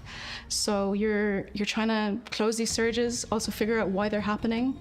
Section 31 is trying to come up with this harebrained scheme to close the anomaly. It backfires and makes everything worse. And then additionally, because we have these people coming through, we have basically dimensional refugees. We have all these groups that are like vying for space here, and this like overarching danger that's happening and how they're all dealing with it. We've already been having... All right, we're going to pause here because this gives us our third definition. That's a lot. That was a lot. This gives us our third definition of what we were going to talk about here tonight, which is surge. Okay? So we've talked about... And that is on the green list. It's more green list action, DJs. Yeah, we're on the green list. Delmeyer says she just ruined the story. Section 31 fails. No, not really. I would imagine that Edie is setting up a nice movie trailer. All right. We think we got it under control, and yet we don't. All right. So now what happens? Okay. What we are going to see, we talked about margins, we talked about the veil, and now we are going to talk about surge. Okay. Surge is essentially kind of a wave defense, sorta, with a capture the flag style thing that everybody gets to play in. Now, this is what I like. Not just 70 plus? Not just 70 plus. Everybody gets to play in Surge. All right. What you will need is an Ops 71 starter. Only a G7 player can start a Surge. All right. Only a G7 player can start a surge. And when that happens, Lost In, what are you doing? Lost In dropping 20. Thank you, bro. Oh, there's a hype train. Well, thank you very much. I appreciate that. Lost In dropping 20. Uncle Brisket with the resub. Thank you. Juby and Lost In with the bits. Roe dropping pity bitties. Thank you. Kern with the 22-month resub. IJ with the bits. Popo with the follow. Just Q with the resub. Thank you guys so very much. That is crazy. You guys are going all kinds of nuts in the chat here tonight. Thank you so very much. Lost In, appreciate it. Thank you for your 20 bomb. Adam Drayling, thank you for the resub. And Dominus Prime dropping 5 gifted. Let's go. Thanks, Indominus. Yeah. Thank you. Tarpy says, what if you're not on a G7 ascended server after tomorrow? Are they ascending all servers? Great question. Don't know the answer to that. I will send that to the development team right now. Are you ascending all servers? I don't even have to ask the question. The whole dev team is chatting right now. I see 6 people typing. By the way, let me also say this to all the staffers and all of the team that are watching our content here tonight. Thank you. These are record numbers. Over 500 and almost 30 people. Now, Griffin, thank you for dropping a 20 bomb. What's up? Keep it going. Pay it forward. Thank you, guys. Appreciate that. I am so positive. Thank you. I'm full of positive energy. Thank you for the positive energy. Appreciate that. Lost In, thank you for your 100 kitty bitties. Thank you. Radio Dad for dropping a gifted sub. Thank you so very much. Okay. We do have a number of people. I would like to dedicate my 20 subs that I dropped are dedicated to the art department and the narrative team for making this game so great, and nobody ever talks about them like they should. I talk about narrative all the time. The narrative is so good. The narrative is so good. I really wish you guys would read the damn stories. So I good. don't remember you advocating for a back button for over 2 years. I did not. No, because I read it on my first go. I read it the first time through. I'm enthralled by it. If you did that, and I'm not saying you didn't, but you would know that a mission comes and you're about to click this and you click, but then you lose your first thing. And then you know what I do? Then you know what I do? I'll show you what I do, Griffin. What? Then I come into the game and I go and I look at the mission, and then I come over here and I actually, well, if there was dialogue, I would actually read it, okay? Right. You think I know what the name of the mission is? The programmers don't put the name of the mission as we're clicking through the mission. What if I have multiple missions open? And Why do you have multiple missions open? You have to do the missions as you go because the stories are so damn good. Why can't I just have a back button? There's a forward button. Don't make me go out of the mission. Anyway. Get me all hot and bothered about That's so good. That's why we need a back button. He goes to www.excuse.com before every show to get fresh excuses when all we needed was a back button. Shelby, thank you for your 20 bomb. Thank you, Shelby. Jess Insanity, thank you for your bits. Appreciate that. Chaos, thank you for your resub. Wilhelm, thank you for your resub. Appreciate that very much. All right. Very quickly, before I start reading this, because that's a long paragraph, am I, just write yes or no, am I allowed to read that? Because I'm not going to read it before I start reading it aloud. If you say yes, I'm just going to read it live and go. No. Okay. Can't read that exactly. No. Will you type what I'm allowed to read? Now you're going to make me read it. Okay. Oh, Lord. Really? Not enough time!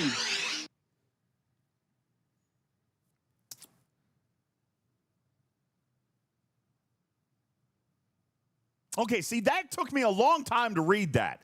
All right, now. You're just pretending you can't read. I saw your eyes move right to left. You're not fooling anybody. All right. Here's what I will tell you, Tarpy, in response to your question, is that all will be revealed in a few hours. All right. There's apparently a lot of nuance to that answer. And they are preparing a blog post that will have all of the information necessary for you to make your educated decisions regarding Ascension. Okay?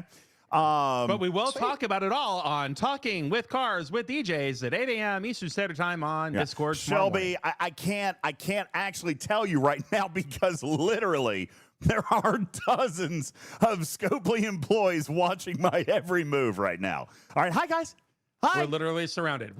Surrounded. They are everywhere. Like, you can't even see, but off camera, there's already like 21 guns pointed right here. This Where right do you here. think that errant drone came from the other day? Where do you think obviously this? Not an accident. Obviously, I was making this up. This is not a drone attack. I've already been Where's shot. the anal glands? I've already was shot because I shared the 71 with you yesterday. Okay? God. On accident, obviously. Anyway.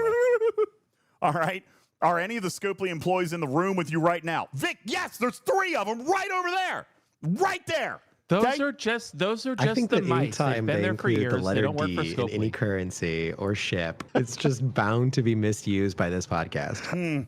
Okay. Thank you, Lawson. Appreciate that. Blink twice if I need help.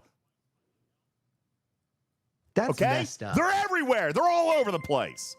Okay.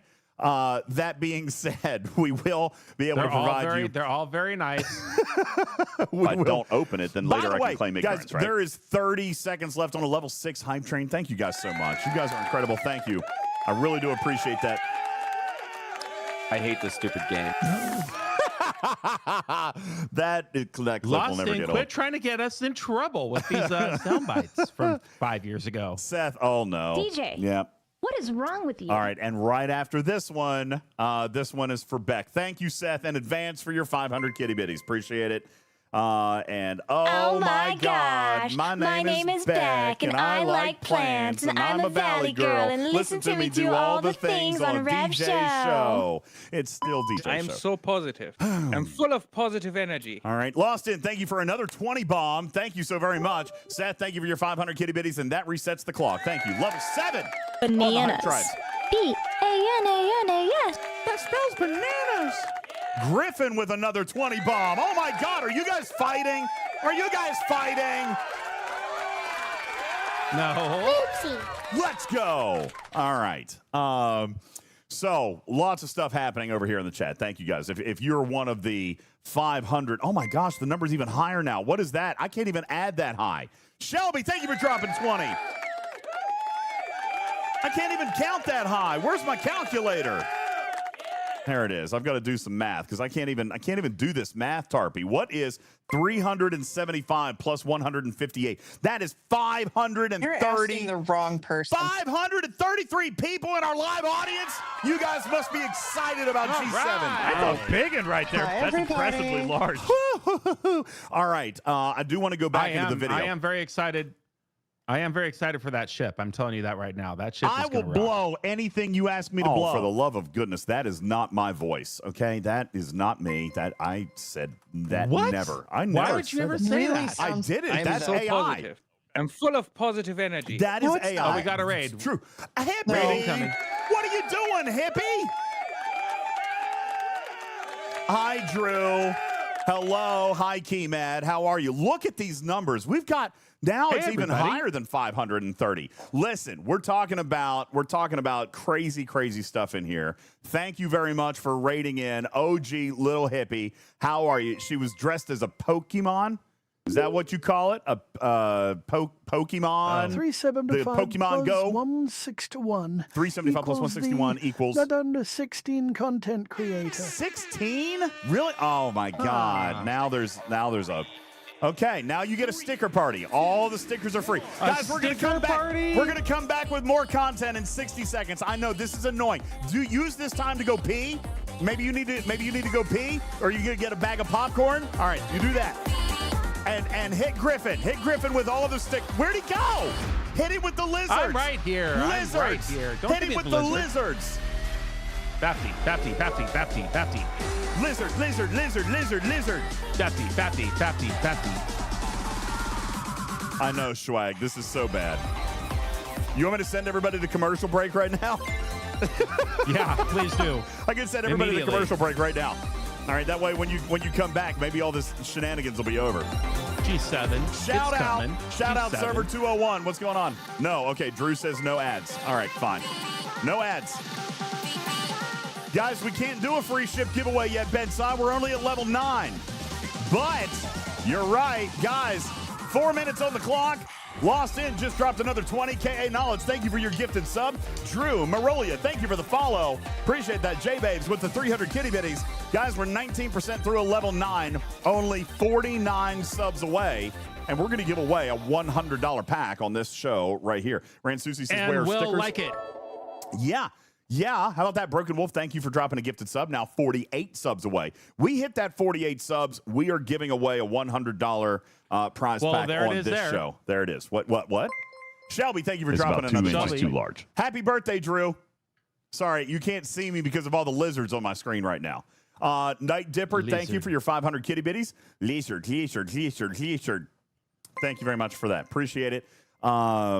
Gosh, so much happening We right need now. music. Invanadia, Where's your thank you. music? Come Oh, on. you want? I Oh, thought you were a that's DJ. right. Sorry. Yeah, the music. I got it. Here, let's play this one. It's called Bully.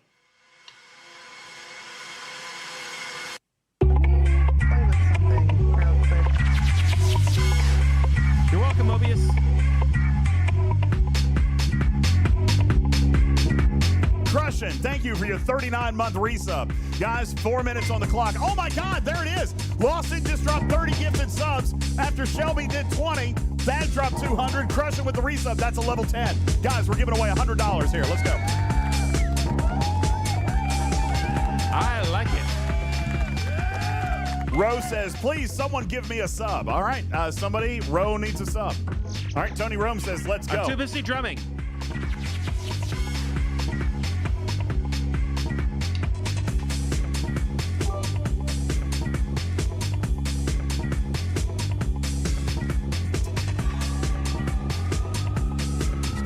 All right. You know what this stream needs? More cowbell. Drew says, should I steal my mom's credit card and gift 100? No, because then I'm going to get a charge back. No, then I get charge backs. It's no good. Yeah, I don't want charge backs. All right. Yeah. We don't Galileo like that. says, DJs, can you confirm that the G5 and G6 economy is going to be getting better if G7 is coming out? That is the typical plan. However, let me tell you, I don't expect it to be massively obvious on day one. All right. Let's remember how many players are even eligible to get into G7 right now. Will it happen over time? Well, let me ask you, is G5 better today than it was 2 years ago? Yes. The answer is yes. The answer is yes. Absolutely yes. Yes, the answer is yes. All right. The G6 economy is already so good, though, says All Sizzle. I mean, it's better than it was 2 years ago. I mean, I don't know if I want to say anything. Way better than 2 years ago. It is better than it was 2 years ago. Hey, Camel, how are you? Scammed again. Daggone it, 13 months in a row. I've gotcha. Thank you very much for that. Appreciate that. McDougal says, I don't think it'll be extremely noticeable until about a year in. You know what, McDougal? This is like boiling a frog. You never notice. You never notice, like, every single month it's incremental, right? But then when you do a show like we did, when you look back on a year or look back on 2 years, then you realize, holy cow, it was really changed. You know, it was very, very different. Isn't that the story, like boiling a frog or boiling a lobster? Like, okay, you got a pot of boiling water. You drop a frog into it, it jumps out, right? But if you put a frog in a cold pot of water and you turn up the heat, they'll stay in there and cook. What is wrong? You hillbilly. only you would have a story about cooking frogs. Get out of here with that. No, I'm serious. It's an outer That's space future podcast. No. DJ, what is wrong with you? Hypodermic says it's There's not not even enough true time. anyway. Is that actually not true? I don't even know. I've just always heard that. That may not be real. Why are we boiling frogs? Because they're good? Exactly. No, they're delicious. They taste like chicken. Oh, what is wrong with you, indeed? All right. Yeah, thank you, Chris. DJz is actually right for a change. Thank you, I think, Chris. Appreciate that. Lost in, thank you for your pity bitty. Thank you. Radio Dad says, how cruel. Actually, that's just it. If you put them in cold water and then you turn up the heat, they don't ever know until it's just too late. And they don't know. That's why they don't jump out. That's messed up. It's not messed up. That's how you cook frogs. It's also how you cook lobsters. Thank you. What? Why are we cooking the frogs alive? Number one. Why? That's how you do it. Why do you do lobsters that way? Isn't this just a Poor Kermit. parable or whatever that is? How do you cook? I don't think that's actually a thing. You know what else you cook alive is mussels. You cook mussels alive. It's the same thing. It's the same concept. All right, guys. Thank you. 30 seconds left on the. Oh God. Hi, Winnie the Pooh. Listen, it's not a big If deal. you put my hand in this pot and slowly heat it, will I notice the edging? Thank you, Lostin. Appreciate it very much. That is fantastic. Hi to the Hi, 300 Raiders. people that are new here. Oh God. Yeah. Listen. Apologies. Please. We apologize. Follow the channel. Please follow the channel because we are. Oh, sure. That's going to happen. We ask that you give us a second chance. Today's a little bit weird. Okay? Whoa. Hold back, Drew, on the spam there. You're going to get timed out. Yo, Drew, you're going to get timed out. Weird. Oh, Drew, you're going to get timed out. It's going to happen. This is tamer than normal. This is a little bit. You see, what had happened was, all right, Guru actually reminds you, DJs, this is a myth. Scientists have disproven this tale. A frog placed in water that is slowly heated will jump out as its survival instincts kick in. The metaphor is often used in business or philosophy to describe how people can become desensitized to a harmful situation. If the situation, Such as watching this show. such as participating in G6. I'm just saying. All right. Anyway, thank you, the Veep. Appreciate that. All right. Yeah, they can't jump out if you put a lid on the pot. All right. Okay. No more boiling poor live animals. Let's talk more about the Back Surge. back to my SDFC. favorite soft drink of the 90s. Delmeyer says Rev is saying that the miner is 9 trillion, the 73 ship is 25 trillion. That is supported by the unofficial data that I've seen. All right. I've seen a lot of data from the scrapers. I cannot verify it. I haven't seen it. I haven't seen that actual data from my data feed yet. But that does look, yeah, that's the red list. But that does unofficially, that looks accurate. 9 trillion for the first one, and then 25 trillion. You know, I remember feeling that way, that trepidatious, when Bubba Joe explained that he doesn't pull certain Borg rewards because they only pay 3 or 4 or 5 million at a time, That's and he a lot. plays in billions. Yeah. From now Yeah, on, that's right. Hey, G7 will be referred to as the edging come on. arc. Come on. There will be so much edging. You might even get sick of edging, but no one ever does. All right, come on now. So Ben Sai says, I'm not even 500 billion yet. Well, you've got a long way to go, but you're also not G7 yet. Okay. So in fairness, the hostiles are obviously going to scale up. And now there's the USS Dauntless, which will allow you incredible auto grinding capabilities inside the mirror universe. If the unofficial data is correct, okay, Matt, Shelby, if the unofficial numbers are correct, then yes, the cap would be at 300 trillion. 300 trillion. Whoa! All right, there you go. Again, there's no point in looking at a far-reaching number without looking at the supporting evidence and how you get there. That is true. Listen, we've had the same conversation when G6 came out. Same thing with G5, and then we saw the Mirror Universe come out. We saw Krenum come out. All right. So I have no doubt. Actually, I have zero doubt. Zero doubt because I have already seen some of their scaling with the hostiles.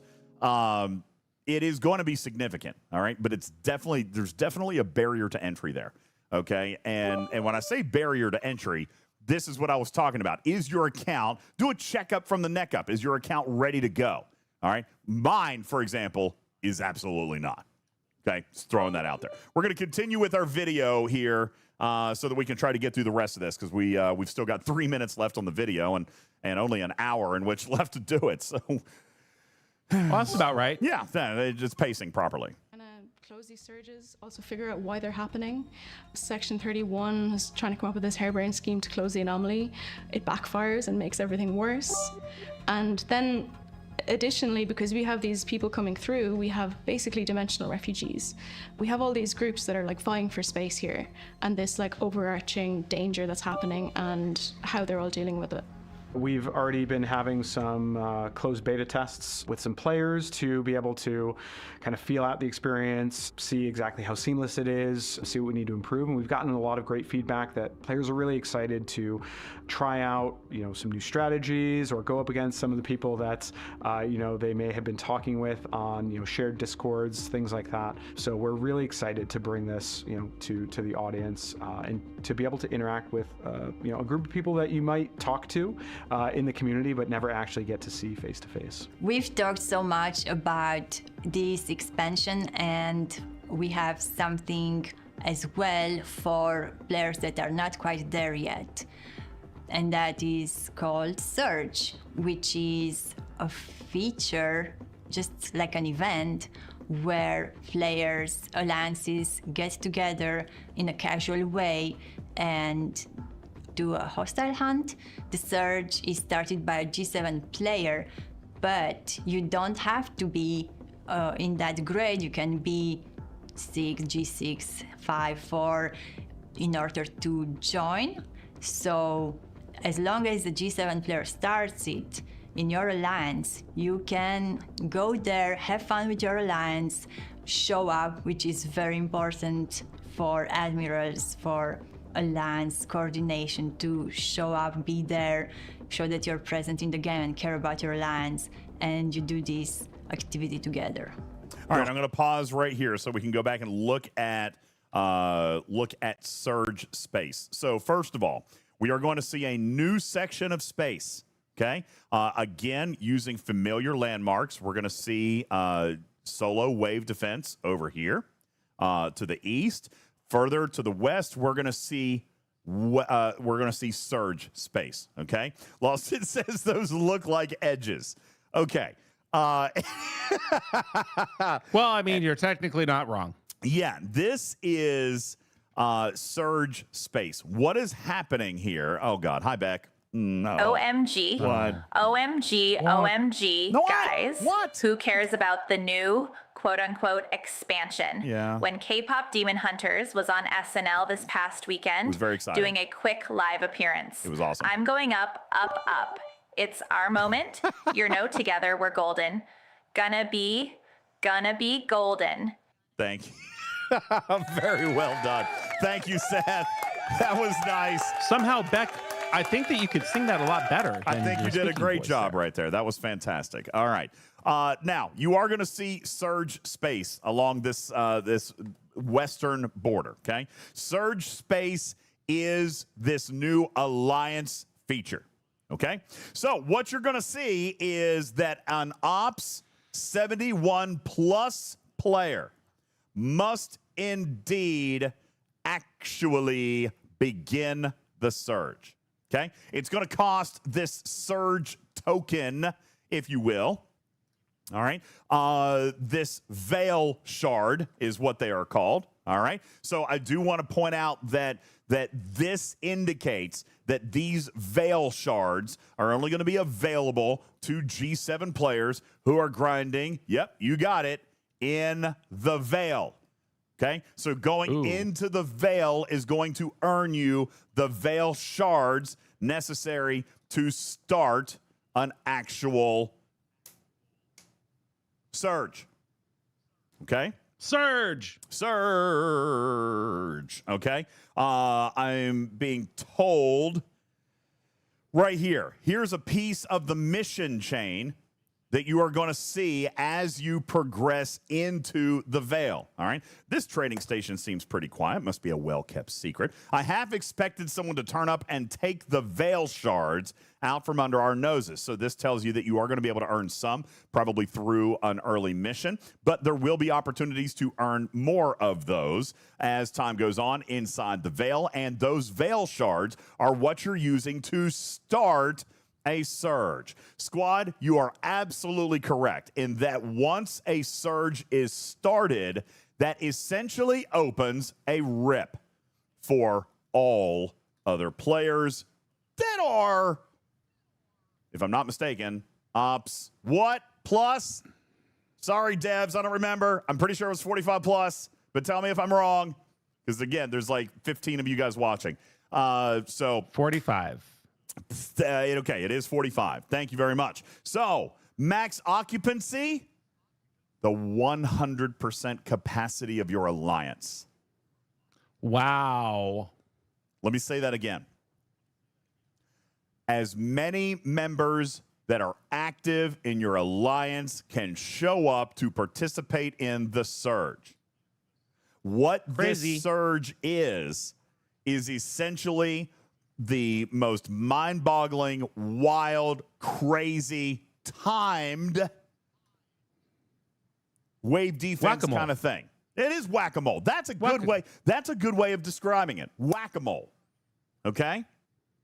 Because there is no central entity. It's not a wave defense. Okay? It's not a wave defense. It's not a central entity. These hostiles are just showing up by the dozens. They are warping in. They are being ripped into the space through this interdimensional rift. Okay? And you're going to see all kinds of crazy characters in there. Okay? You're going to see all kinds of crazy characters pop in here. They are coming in from all over the known and unknown dimensions. And you got to kill them. And some of them are going to be easier than others. They're going to scale up as time goes on. And your score is going to depend on the level and how many you kill. As a starter, you will receive bonus rewards. Okay? As a starter, you receive bonus awards. Now, Floyd says it sounds awful. Crazy enough, it actually tested pretty well. We actually play tested this feature at one point. We play tested it on a small scale, and then we play tested it with 50 people. How many ships can you send? More than one. I'm almost sure that we were able to send 3. Dev chat, I'm pretty sure it was 3 was what we were able to send. The ops is 45 plus. Okay? I had 2. I didn't know you could do more than 2. I can't remember if it was 2 or 3. I know I also sent 2, but I'm pretty sure I sent 3. I don't remember. God bless it. All right. Now, what's the minimum players to kill on Alliance Surge? Well, doesn't matter. You could have 2 people show up. Your score will be lower. Because what matters? In a surge, the score depends on the level and how many you kill. At the end of your surge, your payout is directly determined by your score. So, in other words, not your ops level, not how many you personally kill, but the team score, right, DJ? That's right. Okay. So, in other words, you're going to see my score X, team score Y, some cool mathematical formula equals final score, which falls into this bracket and pays Z rewards. How long is a surge? Literally the blink of an eye. Moments. Very quick. Okay? As in a fraction of the time that you will spend doing a wave defense. A fraction. Okay? Now, Tamer, here's the thing.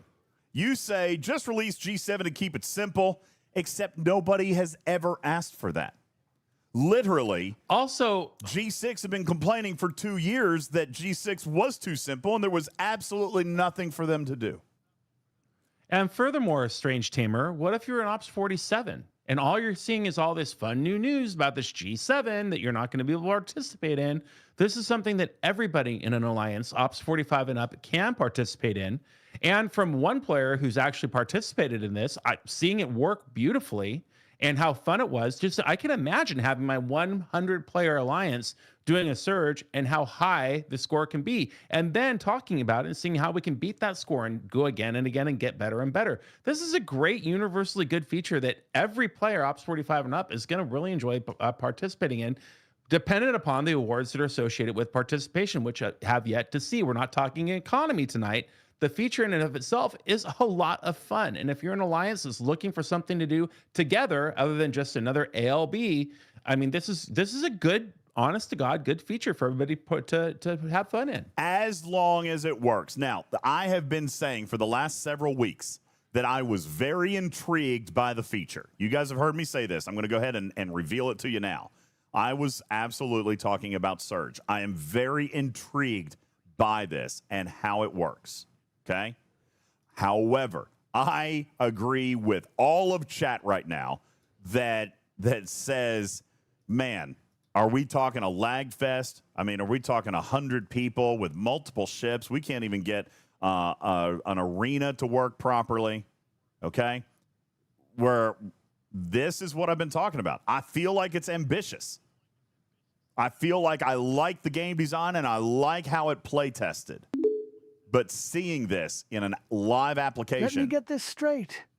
If 2 maxed alliances 106 that happen to have 3 ships 45 and up will not lag a system. I don't think that was play tested. You're right. Lappalooza. It was not play tested. Not at that capacity. So that's why I say I am excited about the concept. The play test went great, but live application is where we always have problems. If this works, if engineering holds up, then this is going to be kind of cool. All right. Are the rewards worthwhile? They are. That's the question. Definitely worthwhile to a G7 player. Now, this is on my red list. Okay, so I can't talk about that just now, but we can talk more about it in the morning. All right, those rewards are on my red list, so I can't go into that tonight. However, I would like to counter the pantsless bear with one thing, which is, so what if there's a little bit of lag? It's a team score. If your team, if you're 106 alliance mates with their 3 ships, kills every red that's available in the amount of time, and there's nothing to waste, but your ship was a little clicky, okay, but you got this max score that you've never seen before, and your whole team gets these awards. I mean, that's a better proposition than territory ever was. Yeah. I mean, if that's how it works, but if it lags out to the point where nobody can target anything, then maybe it won't work. Okay. So again, is there a timer? Yes. Okay. So again, we're going to have to see how it actually plays out. And here's the thing, Ro. You said, too bad you don't have players that can play test it before launch. We did. We were able to gather almost 50 people simultaneously. There were 250 people invited to the playtest.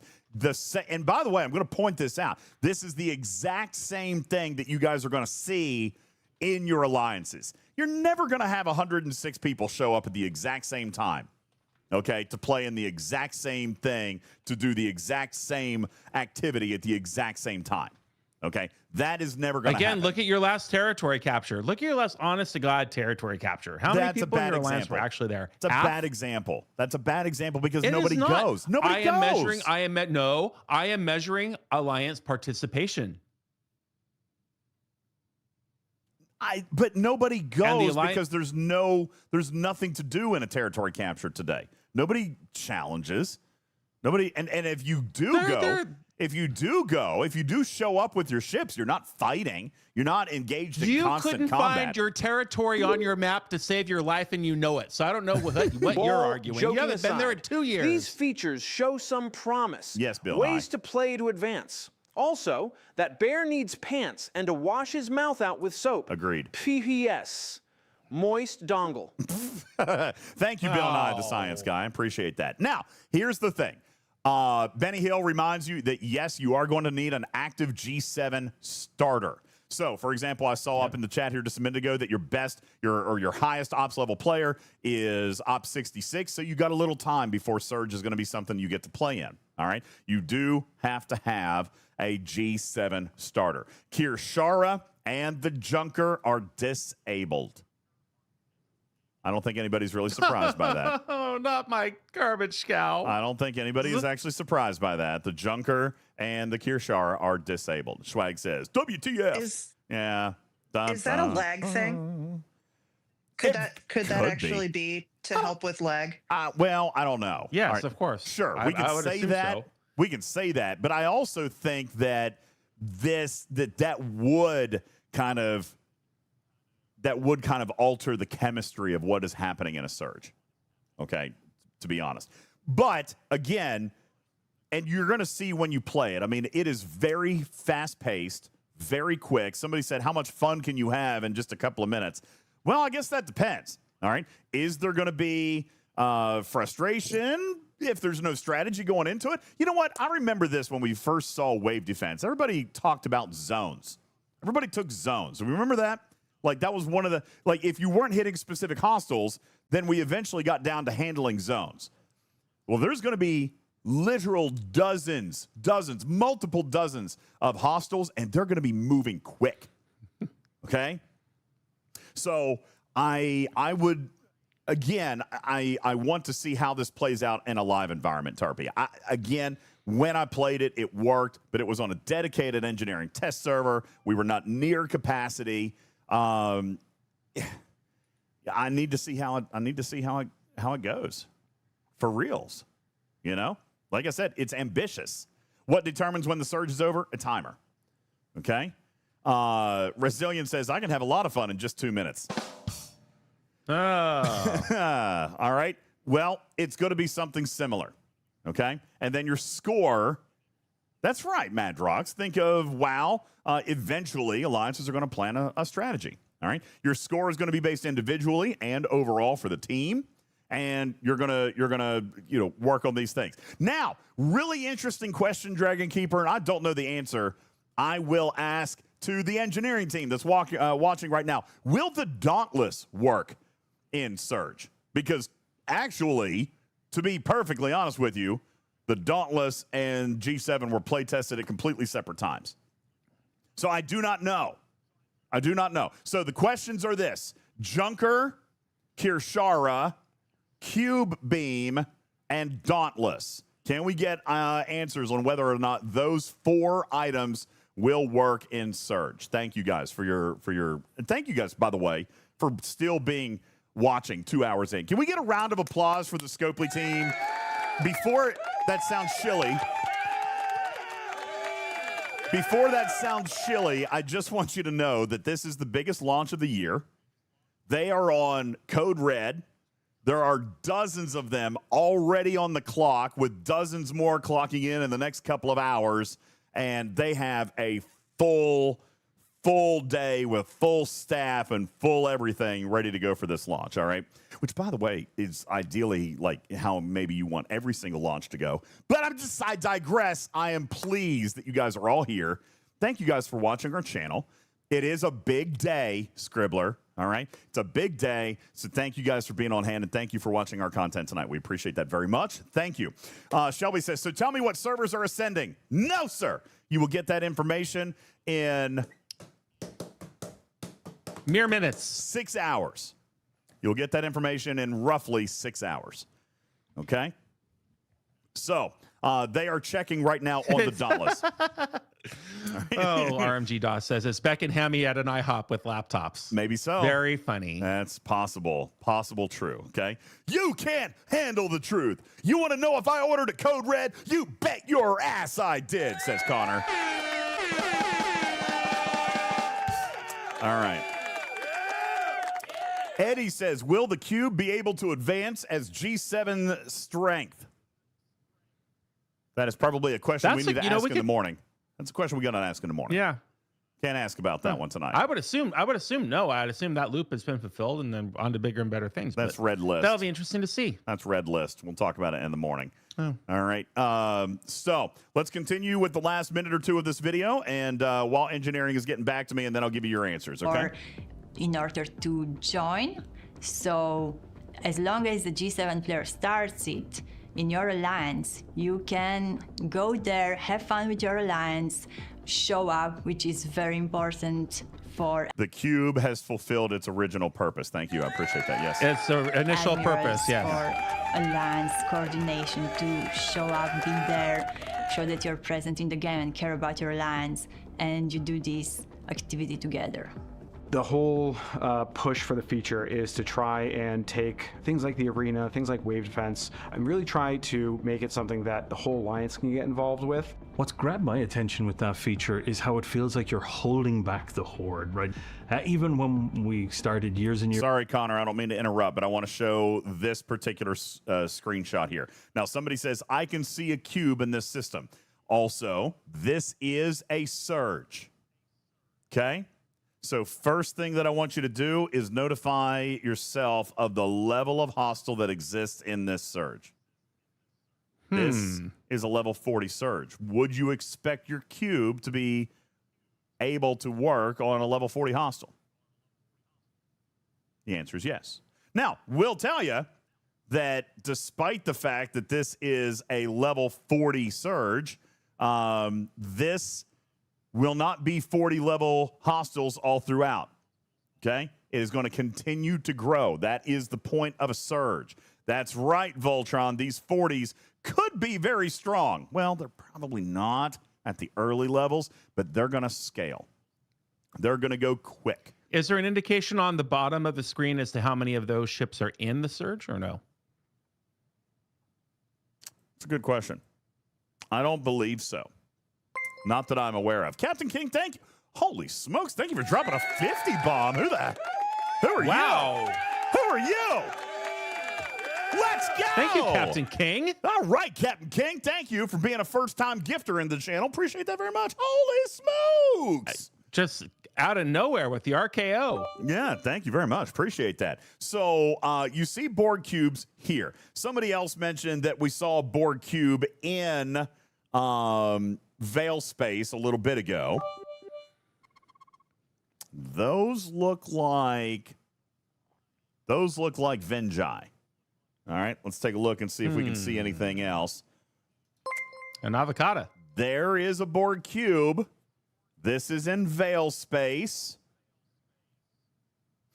Well, that's not surprising though. And you do see, yo, Nate, what the hell is happening? Nate, thank you for 10 gifted. Thank you, Nate. What is happening? Holy smokerellis. Thank you very much. Appreciate you. So you've got cubes here. This is level 71 Veil space.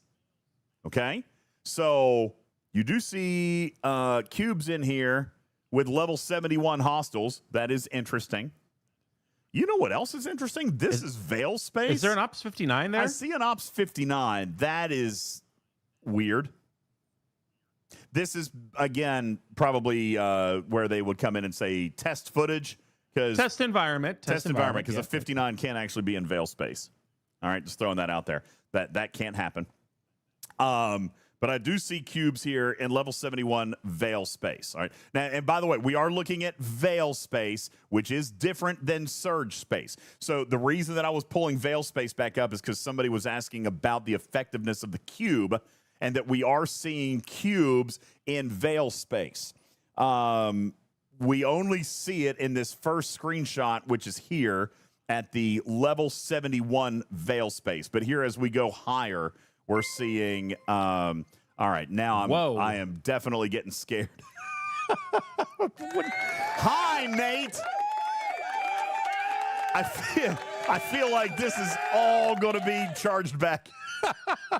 Yeah, right. We're like, new person. Thank you, Nate, for dropping 35 as a first-time gifter. Thank you very much. I appreciate that very, very much. Thank you. But I don't think that you're going to see cubes in really, really high Veil space, okay? What you will see, I know, Guru, right? Hey, thank you, Nate. Appreciate it very much. What you are going to see here inside of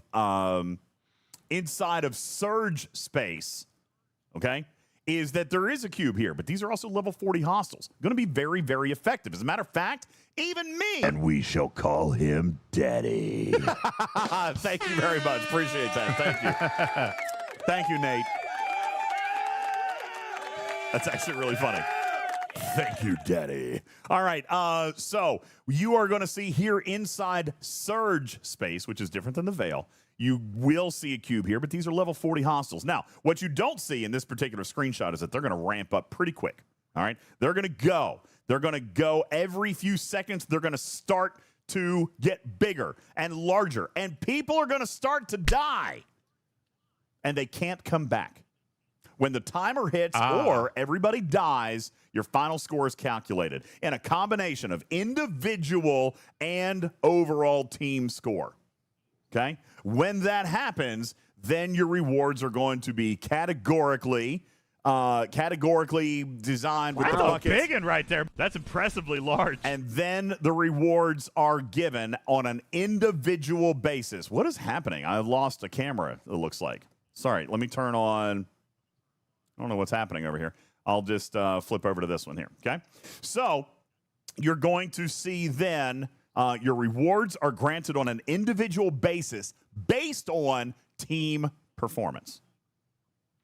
And then those rewards will be redeemable in a place that we will talk to you about in the morning. Let's continue. Have fun with your alliance, show up, which is very important for admirals, for Nate, thank you for another 25.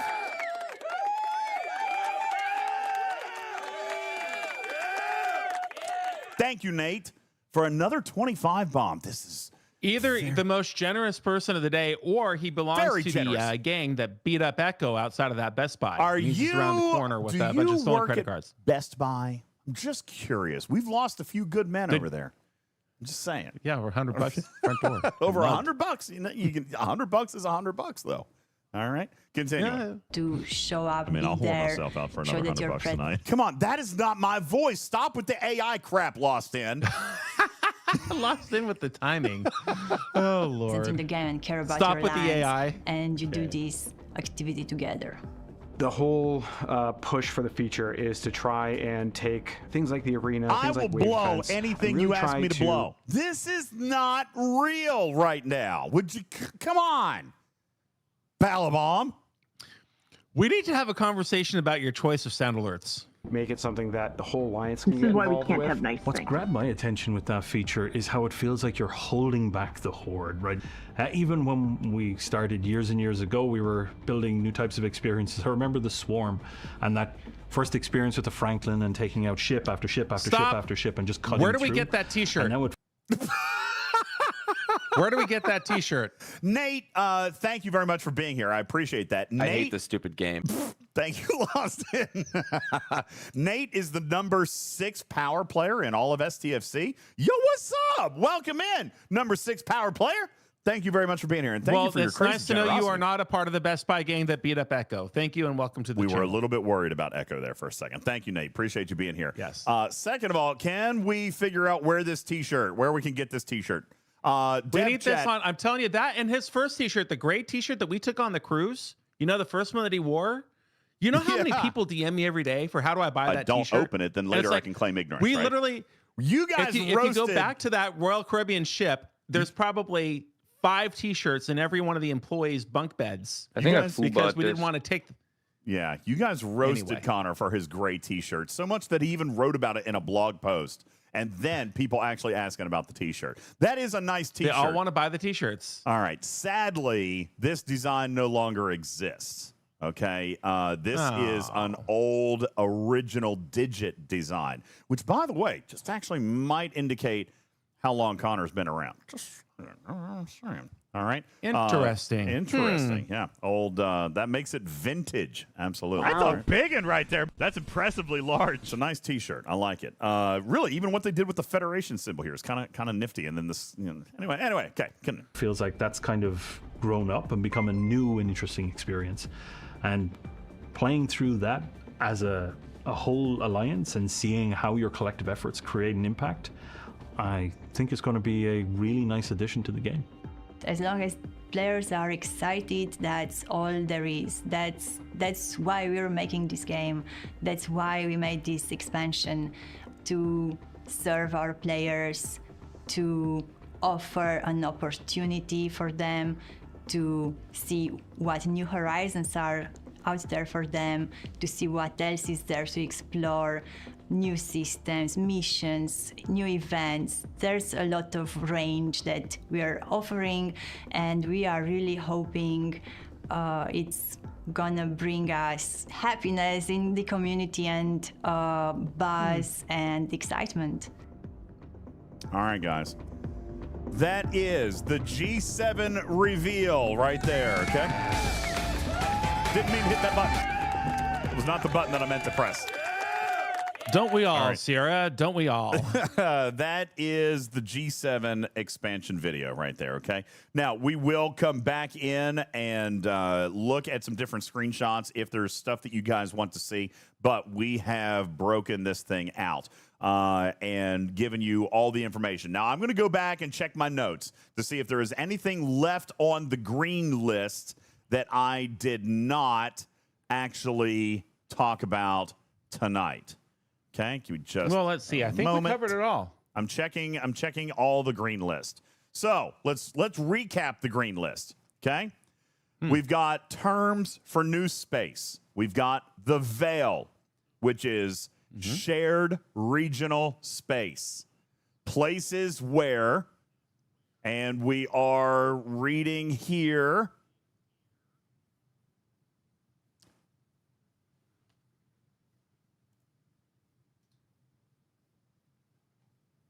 Geographical region. So sorry, APAC. Geographical region. So North American with North American servers, EU servers with EU servers, and APAC with APAC. Okay? Okay. That is Veil Space.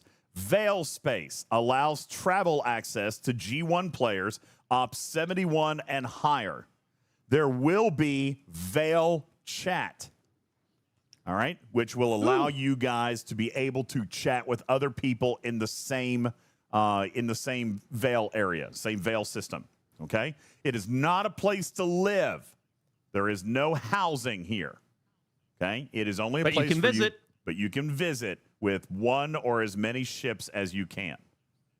Okay, go through the Veil.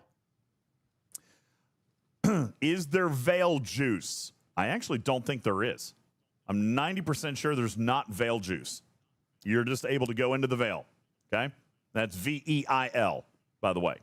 VEIL. Okay?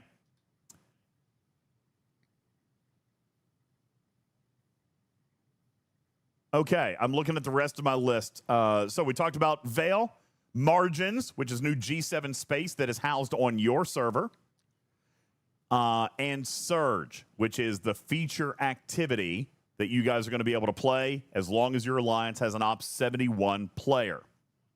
Okay? Yes. Anybody then Ops 45 plus can join in a Surge as long as an Ops 71 has started it with the Veil tokens or Veil shards that they're going to earn in G7 space. We saw the Enterprise M414, of which I am now being told I am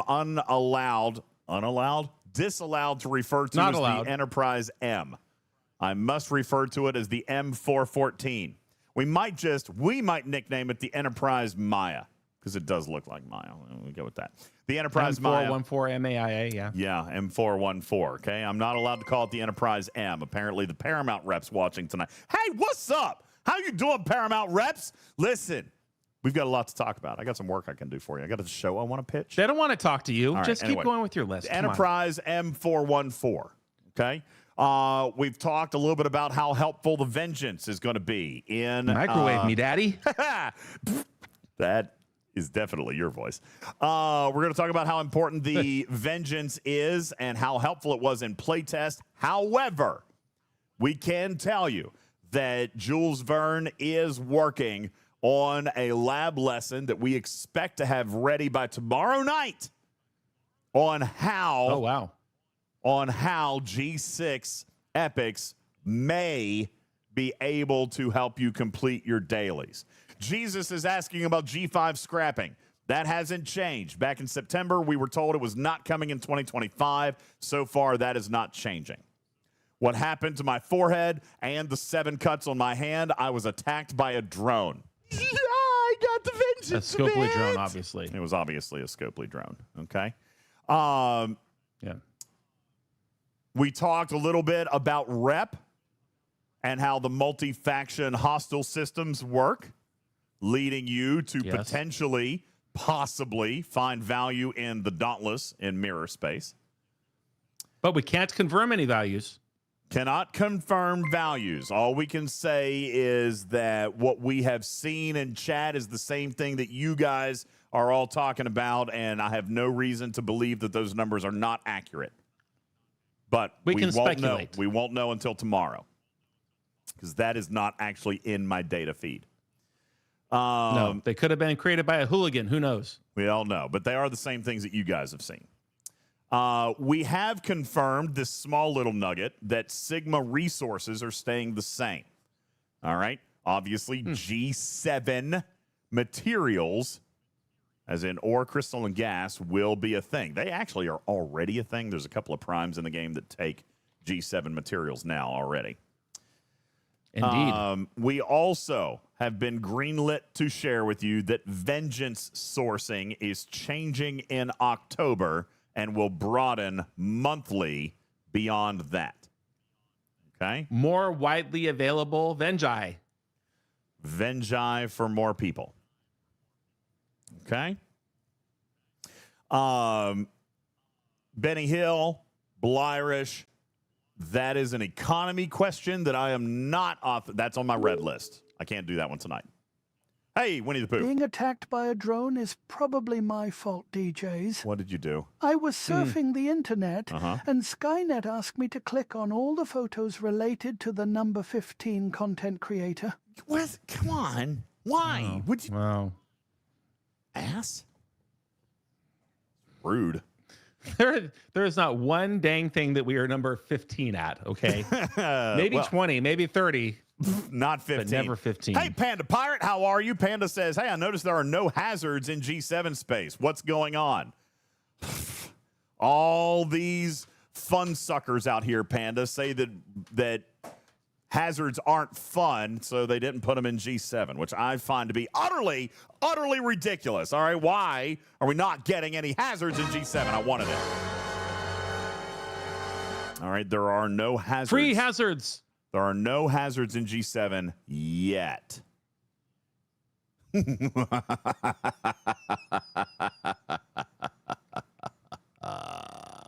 Savage Darkness says, yay. Andy says, hazards suck. Jeff Games says, G7 is the hazard. Schwag says, hazards have been played out in G6, just like the cube. Duder says, make hazards great again. Agonor says, are there G6 group armadas? Bro, we're gonna be lucky if 50% of alliances even have a G7 player tomorrow. I would be willing to bet that the number is smaller than that. You know, a lot of whales congregate in higher powered alliances. Let me ask, just out of curiosity, if you look at your server power board right now, how many alliances have an Ops 70 in it? Now, Nate says, I will be G7 tomorrow. If you're the number 7 power player in all of STFC, then you're probably ready for it. If you're the number 2,270th power ranked level 70 player like me, then you're not ready for it. As a matter of fact, I'm going to tell you right now that I personally, UltimatDJz, official content creator and ranked at least number 15 in the content creator program, have exactly 0 vengeance blueprints. I'm here to tell you, I am not ready for G7. As much as I want to do it, and trust me, I do. I want to do it. I want to do it for you guys. I want to show the content. I want to do all the things. My game will end. Let me tell you how serious I am about this. You will be behind a massive, massive, giant 8-ball. Well, before DJs over speculates, no matter what, I've got it. I'm ready for 71. And I will show you tomorrow. You are. If I don't open it, then later I can claim ignorance. What tier is your vengeance again? Tier 10? See, do you see how he doesn't listen to anything I say? Tier Am 10, I the only one who notices that? Tier for 10, the third time this show, I'm a tier 10 vengeance. You're marginally ready for G7. Marginally. I'm marginally ready. I'll show you you're marginally. Were you the one that said earlier in the show that you were able to kill 2 level 71s with your vengeance? No, I skillfully did not disclose the number of I'm pretty 71s my sure vengeance you could kill. did. And quit marginalizing my avocado. Your avocado is so squishy, though. It's like an overripe avocado. It's like the ones that are starting to turn a little bit darker brown, and like when you squeeze them, like you can feel it through the rind of the avocado. It's just a little bit squishy in there. You know what I'm saying? 5th lowest ranked G70 player in the game. Raise your hand. Who is it? Raise your hand. Come on, admittedly, I'm telling you. There you go. Admittedly, I'm telling you, I'm not ready for G7. All right. So there you go. Which does not indicate that the one and only qualification of A is B. That's correct. As a matter of fact, I will say this a third time. Jules is preparing a lesson on how G6 epics may be able to help you with your G7 dailies. He will give us all of the math that we need tomorrow night on this show. So we're going to give you guys a couple hour head start. We're going to let you guys play with it tomorrow. Nate is going to be jumping right in.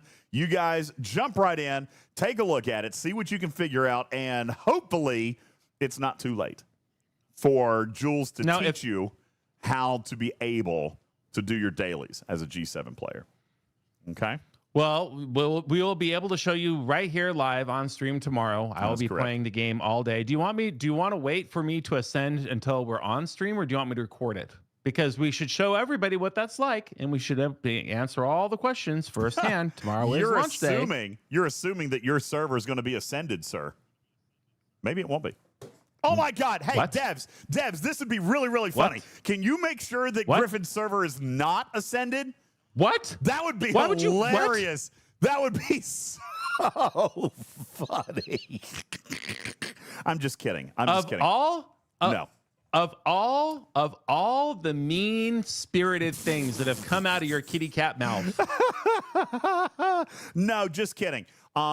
Just kidding. I need his account to be ascended, because then, and joking aside, Griffin will be the only official NDA content creator that will be able to actually display to you what G7 looks like in a live gaming environment, because he's the only one that can go. He is the only one with on a level appropriate ship. Voltron says, what about Lube? Lube does not own a vengeance. And I will leave it there. Jules can't go. Actually, Jules tells me he's going to because he's trying to do the math on the dailies piece. All right. But he also says, and I quote, let me find the quote.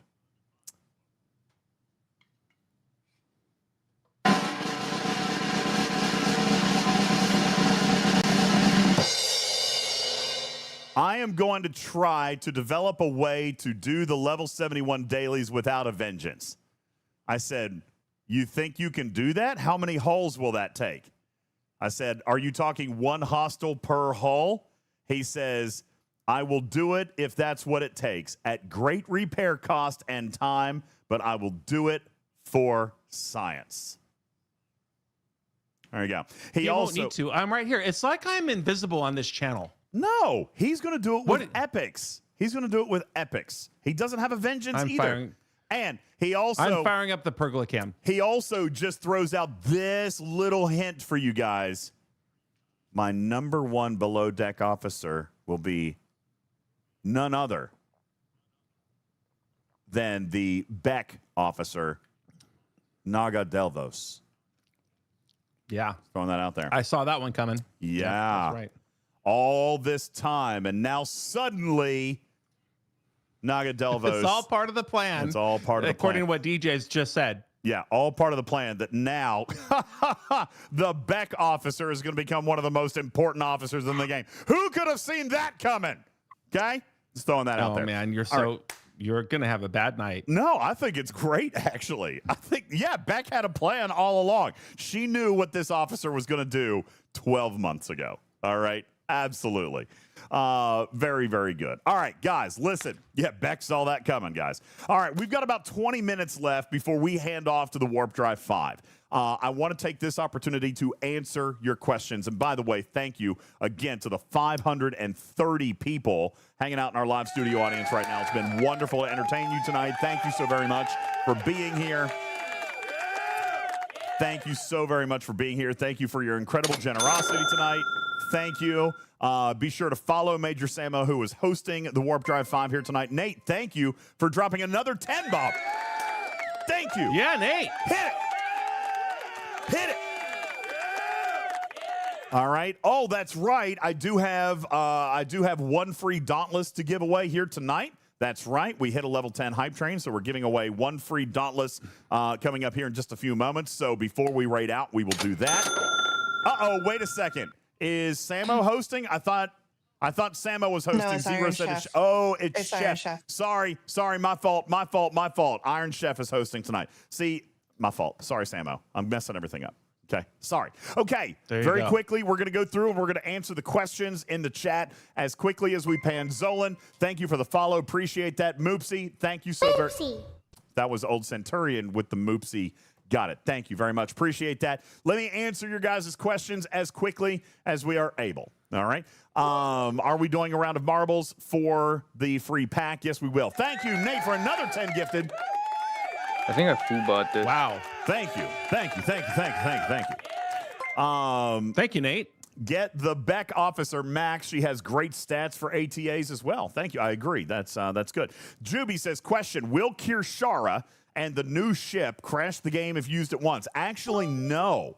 Kirshara is able to be used with the new ship. However, I think there's going to be a very limited scenario in which you want to do that. Pretty much only if like a loot goblin shows up. You're not going to want to stack 10, 12, 15 hostiles in Kirshara. You're going to want, because what, by the way, what is one of the biggest complaints with Kirshara? The hostiles start spreading out and then you're zooming all the way across the system, right? With the Dauntless Seek and Destroy ability, it hits the next available hostile. All right, the closest one. That's huge. That is very big. Huge. I cannot wait. That's going to save you a ton of impulse time. The only time you would want to use Kirshara in that scenario, Juby, is if a loot goblin shows up. So you're going to queue that one, so it'll go hit that one next, and then Seek and Destroy is going to continue hitting around that. Okay? Very Correct, good. Ben Size says, can we get another hype train? One can only hope. Samo. One can only hope. What is the minimum requirement to go to G7? Very good question, Skippy. Listen, that is subjective. Okay? Whoa, Captain King, back at it. Captain King! What's up? The minimum requirement to get to G7, Skippy, that's a very difficult question. Me personally, and this is completely unofficial, off the books and off the record, I personally feel like your account's going to have to be way stronger than mine is. Okay? Research, even my Crenshaw is only like tier 10. Okay? I don't have a Vengeance. I don't have the first blueprint for a Vengeance. I am not ready. Okay? Let me just tell you. My tier 10 Crenshaw cannot kill a level 71. I can't. I tried a couple of different ways to do it, and I could not do it. I am not ready. I think that the minimum requirement to go to G7 is going to be subjective based on your account, based on your strength, based on your research, your ship tiers, et cetera, et cetera, et cetera. I'm not going to go so far as to say that a Vengeance is required. However, that is kind of my opinion, and that's why Jules is trying to prove us wrong. Jules, what? You know, I said disclaimer. Disclaimer, this is my opinion. I think that is going to make... And you're canceled. No, I'm not. That's an opinion, and I think it's going to massively improve your experience. I think that if you are doing this with G6 Epics, it is going to be difficult. It's so difficult, in fact, that I am not willing to try it, even though I am going to have to literally fly to New Zealand to pick up Steven Zarin on the helicopter, get him back over to your neck of the woods, and drop him right on top of your forehead. Okay. Are there more command badges in G7? I don't even know. Well, that's what you just heard me purchasing. I just bought 2 of them, 2 sets of them, so I could upgrade my Beck officer. I don't even know what you're... Yeah, make sure you go upgrade the Beck officer. Will Mirror Universe be expanded to level 71 for rep and faction credits? Patrick, I do not expect... That's a good question, and maybe in a possible future expansion. I do not expect that anytime soon. All right? I certainly don't see it for next month. Dave Hart says, PvP banding fixing when?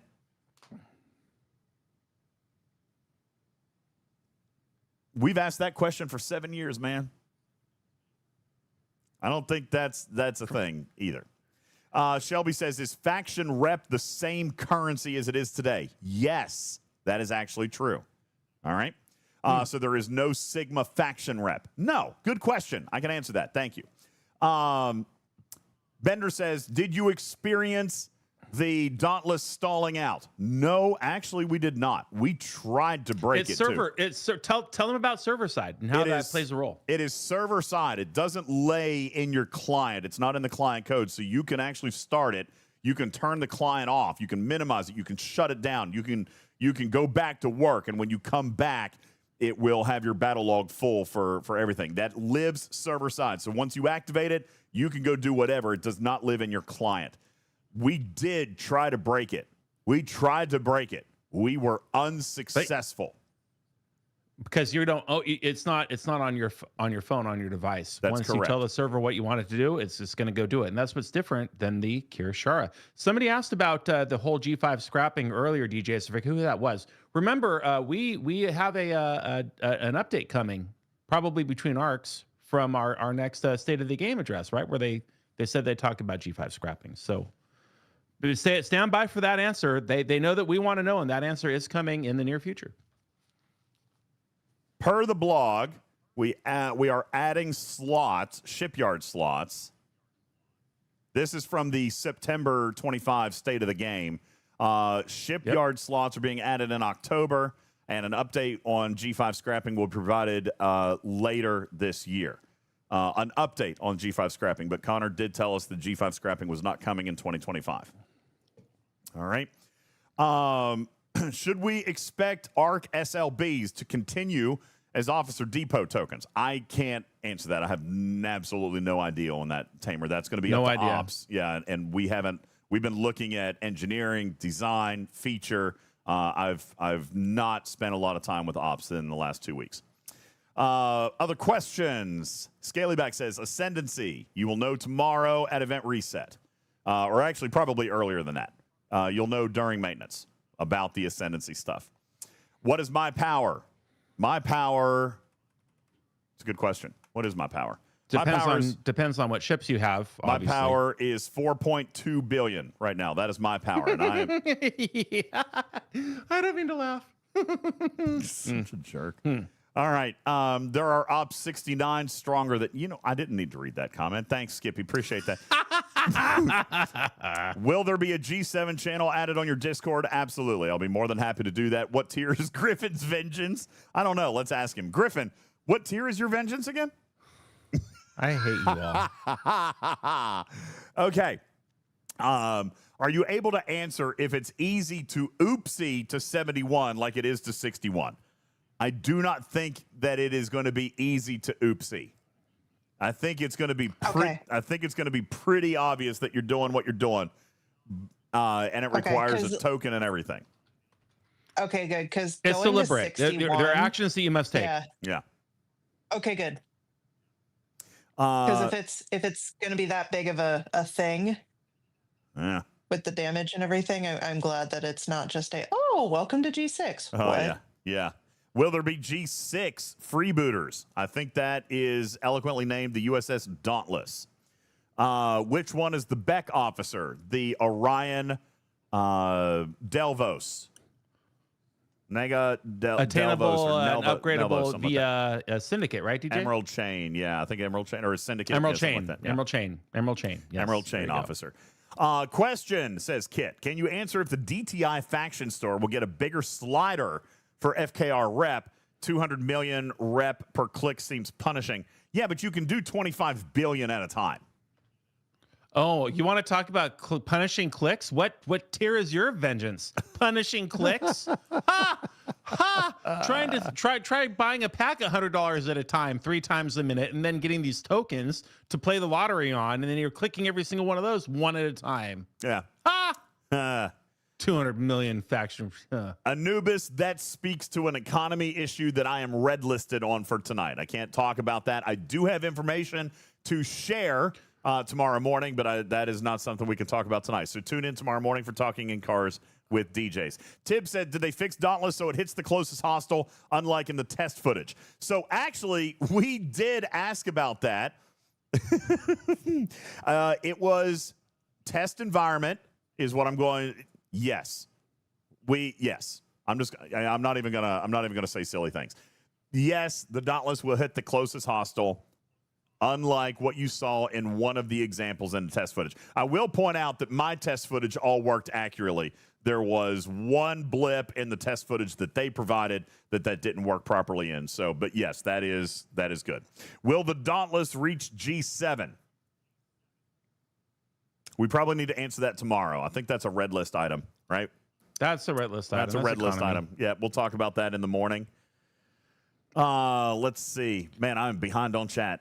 I'm trying to. What time for Talking in Cars? You want to go on at 8 a.m., DJs, on Discord only, by the way, everybody? It will be Discord only, and I'm actually going to try to go slightly earlier than that. I'm going to try for about 7:30, 7:45, only because my workday starts earlier, and there's going to be a lot of stuff for us to jam out very quickly. So Balabomb says, what avatar was that I was using on my playtest account? I'm pretty sure it's this one, which is my San Diego Comic-Con avatar. And that is what I'm using right there. Okay. J-Babes, we are recording the show, and it will be posted later on Tuesday, right, DJs? The Talking in Cars. You can Talking get that in Cars will be put on a podcast platform, hopefully by mid to late afternoon. Okay. Yes. So you can catch the replay, J-Babes, get your beauty rest, or join us live if you are up at 7:30, 7:45 Eastern tomorrow. How big is the audience? We are up to 582. That is insane. 582. Well, G7 is kind of a big deal. We're, a lot's riding on it, and we want it to all be wonderful for everybody out there. And the best way to do that is to talk about it, so we can talk about what we like, what we don't like, and experience it together. Yeah. Will Echo be on Talking in Cars? Not likely. I do not expect that. You will never again be on a Talking with Cars with DJs. I actually... Oh, you used to make him so mad on that because he was so sleepy. I know. And then you were so mean. Vagrant, you're right. I did skip a chunk because we've got to leave in 6 minutes, and I was like 200 messages behind. So I am trying, and we're getting ready to go. So I'm not going to be able to. Why isn't my assessment 6.5 billion? That's actually a good question. I don't know the answer to that. Why is my assessment rank not 6.5 billion? What is that? What is it? That is weird. What is that? Only you could have that happen to yourself. Has it always been that way? I've never paid attention. It's always been that way. That's weird. Yeah. I have literally it just rounds for the other menu. Never paid attention to that before. That's goofy. So Corey says that's the same as mine. Okay, there you go.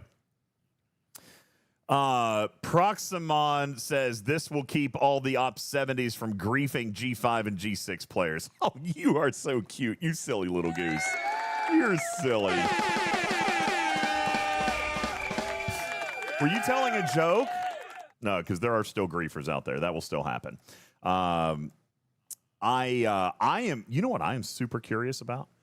What's that? I am super curious to see the row and the gentleman's agreements that pop up inside the veil. Just out of curiosity. Well, the whole purpose of the veil is to blow each other up. Why would there be a row in the veil? Well, there might be things to mine in there. By the way, I don't know. There could be over cargo. I don't know. I'm just kind of wondering what kind of shenanigans are going to happen up in the veil. And if they're going to Will I be maxing Panda Pirate? It depends on what happens with the Vengeance economy. One thing we have not talked about, because nothing's been promised, is will there be a continuation on improvements of the Vengeance economy? Will we see updates to this? We do not know the answer to that question as of today. We'll just have to wait and see. All I know is this simple sentence, Panda, that I have been authorized to share is that Vengeance sourcing is changing in October and will continue to broaden monthly beyond that. Yep. So that's sourcing. Now we have to wait to see what happens with upgrading, if anything. Stay tuned. Yeah, that's all that I have available for you at this particular point, Panda. Andy says, will the Dauntless be good for G7? Well, considering that you need 9 trillion rep to simply unlock the first band, I'm going to say that auto grinding the mirror universe is probably going to be pretty important, to be honest with you. All right? I believe. I think that's going to be really important. Can you have multiple Vengeance ships as Zenita? Yes, I think that you can. I don't know if anybody does, but I do think that, yes, you can. Marbles, that's right. I am ready to go. Exclamation point play, everybody. Your chance to win a free USS Dauntless right here and now. All right, exclamation point play. Your chance to win a free Dauntless. Let's go. We've got 500, almost 600 people in the chat. If you are watching in YouTube right now, I need you to pop over. I'll give you plenty of time. Pop on over into the Twitch audience because this doesn't work with YouTube, sadly. You'll need to hop on over into twitch.tv/UltimatDJz with a Z at the end. You got it. Ultimate with no E, DJZ. Your chance. Hey, Seamus, thank you for your first time chat. Come on over and get yourself entered to win a free USS Dauntless. And you know what? You know what I'm going to do tonight? To celebrate a record audience, Griffin. Yeah. We're going to give away a second Dauntless just for the hell of it. Let's do it. Big audience tonight.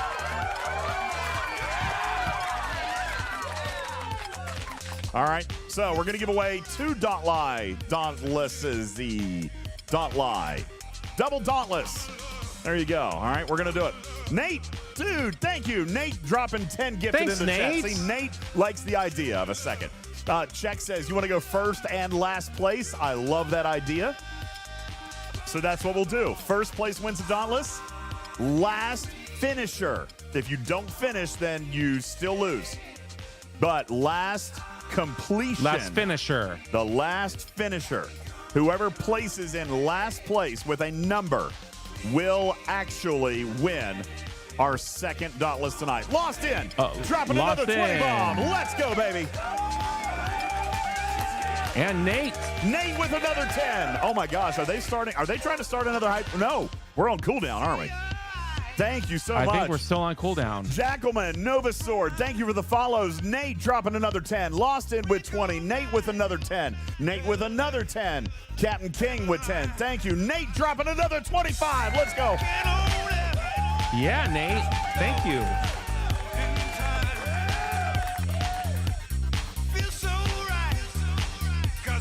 Sweet baby Lord. Thank you very much. And there comes the hype train. It just started. We're off cooldown. Woo. Lost in, dropping the 50 bomb. Let's go. Oh, damn. This is getting ready to get crazy. This is getting ready to get crazy. Dark Ginger, thank you for the follow. Zoidberg, thank you for the bits. Demain, thank you for the bits. Lost in with the 50 bomb. Hey, guys, we're already immediately up to a tier 7 hype train. There's tier 8. Nate with another 25. Oh my God! He said, "Hold my cooldown." Hold my cooldown. Hold my cooldown.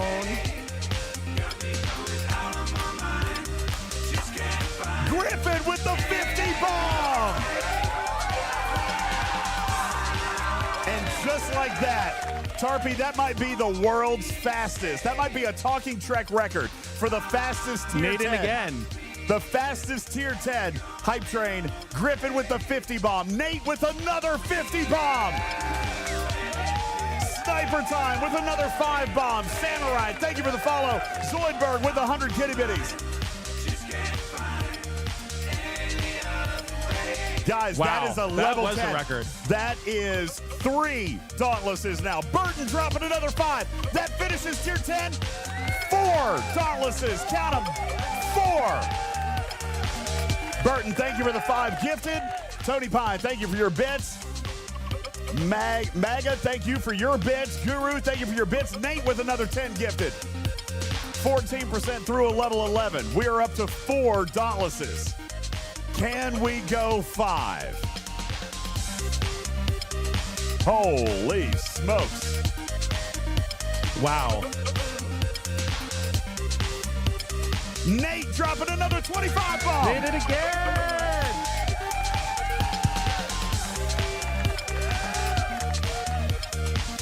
Let's go. Russell, thank you for the first time chat. Holy smokes. Dark Ginger, thank you for the follow. Look, that's how far behind the alerts are. Nate just dropped, holy shit. Nate just dropped another 25, and then Griffin dropped another 50 bomb. Hold my Dauntless. Hold my Dauntless. And guys, there we go. That is now 5 Dauntli. We are up to a level 12 hype train. That is 5 Dauntlesses that we're giving away here tonight. You have an opportunity. Your Way says you need to understand the algorithm. All these gifted and nothing. Here, I'm going to help you out, Your Way. I'm going to set you up, Your Way. Hang on. I'm going to click the button if I can do it. God, chat's moving too fast. I'm trying, Your Way. I'm trying. We're finding you. Don't leave. There you go. Got you. There you go. I personally set you up with a gifted sub. There you go, Your Way. Hey, thank you, UltimatDJz, for gifting a sub to Your Way. Thank you. There you go, Sanguine Otter. You're good. Nate dropping another 25. What is happening? Griffin dropping a gifted sub to Sanguine Otter. Jess Insanity dropping a gifted sub to Grouchy Outlaw. Thank you. Silver Tab. Doug, Zoidberg, thank you guys for your biddies. Holy smokes. We are halfway through. Level 45, or 45% through a level 12. Panda Pirate with the Moopsie. Moopsie. Where'd it go? Oh. Why didn't that play? Hold on, I'm going to fix it, Panda. I'm going to fix it, Panda. I know what happened. I did it. Lizard. Bafty. Lizard. Oh my goodness. Lizard. Bafty. Lizard. Okay, I've got it. I've got it here. I think I foobarred this. I didn't foobar it. Okay, hang on, Panda. It's coming. Wait, where is it? Shelby's coming in with 20 more gifted subs. It's so far behind. Yeah. All right. And we are 91% to a level 13 Shelby with hype train. another 20 bombs. Shelby, that is unbelievable. Thank you. Nate Hart with 25 more DJs. Nate with another 25. Holy God bless. You're the best. Give me a hug. Yes. Shelby with another 20. Manxman with 1,000 kitty bitties. Nate dropping another 25 bomb as well. Everywhere Matters dropping a sub. Thank you, Tarpy, for your 300 kitty bitties. Very good. Thank you, Panda Pirate, for your channel points. Matters dropping another one to Vagrant AI. That is a level 13. Wow, We are giving away right there. That's impressively 6. large. Don't lie here tonight, ladies and gentlemen. 6. What? 25 more from Nate. Oh my goodness. Nate dropping another 25. Oh my God, what is happening? Thank you, JG Nasty. Nate dropping another 25. And we are up to 6. Tarpy, I'm so positive. I'm gonna lose count here in a Full minute. of positive energy. Thank you very much. Jay Park, thank you so very much. I am absolutely going to lose track. Tarpy, we're at 6, all right? I'm going to have to keep a tally mark. Will you keep up with this for me? Because I'm going to start losing count here in a minute. I can only count to 7. You know I can't count past 7, right? It's 7. That's as far as I can go. Thad, thank you for your bits. 7-7 of 7-7. I'm number 1. Thank you for your 100 kitty So you're bitties. saying I am it's number 1. 7 now? No, we're going for 7, right? Oh. We had 2, and then 10, 11, 12, 13. That's 4. I would never do We're that at to you, 6. but, Oh, my God. Griffin just dropped a 57 bomb. 57. That puts us 77% through a level 13, putting us only 30 subs away everywhere. from Dauntless number 7. We are 30 subs away from Dauntless number 7 at 77%. Matt, thank you for the follow. QP, thank you for the bits. Appreciate that. Thad, thank you for the bits. We've got 349 people in. Nate again. Oh my Nate goodness. with the 25 bomb. Buff Beast, thank you for the follow. J-Babe's dropping 5. And that's it. That is Oh my Dauntless goodness. number 7. We did it. Okay, Sathan needs a sub still, apparently. Who? How that generosity. How has Scythan missed? I don't know. That's you, DJs. Scythan, I got you. I got you, Scythan. Hang tight. I'm coming. Oh, somebody just got you. Thad just dropped you a gifted sub. He beat me to it. Thad, thank you for dropping a gifted sub. Mecrack, thank you for the Thad. bits. KA Knowledge, Shelby with another 10. J-Babes with the 5. That puts us up to 7 Dauntlesses. 7. I love it. Dauntlesses. Oh, I got you. Please? I got you. Stop. I got you, Centurion. I got you. I got you, Centurion.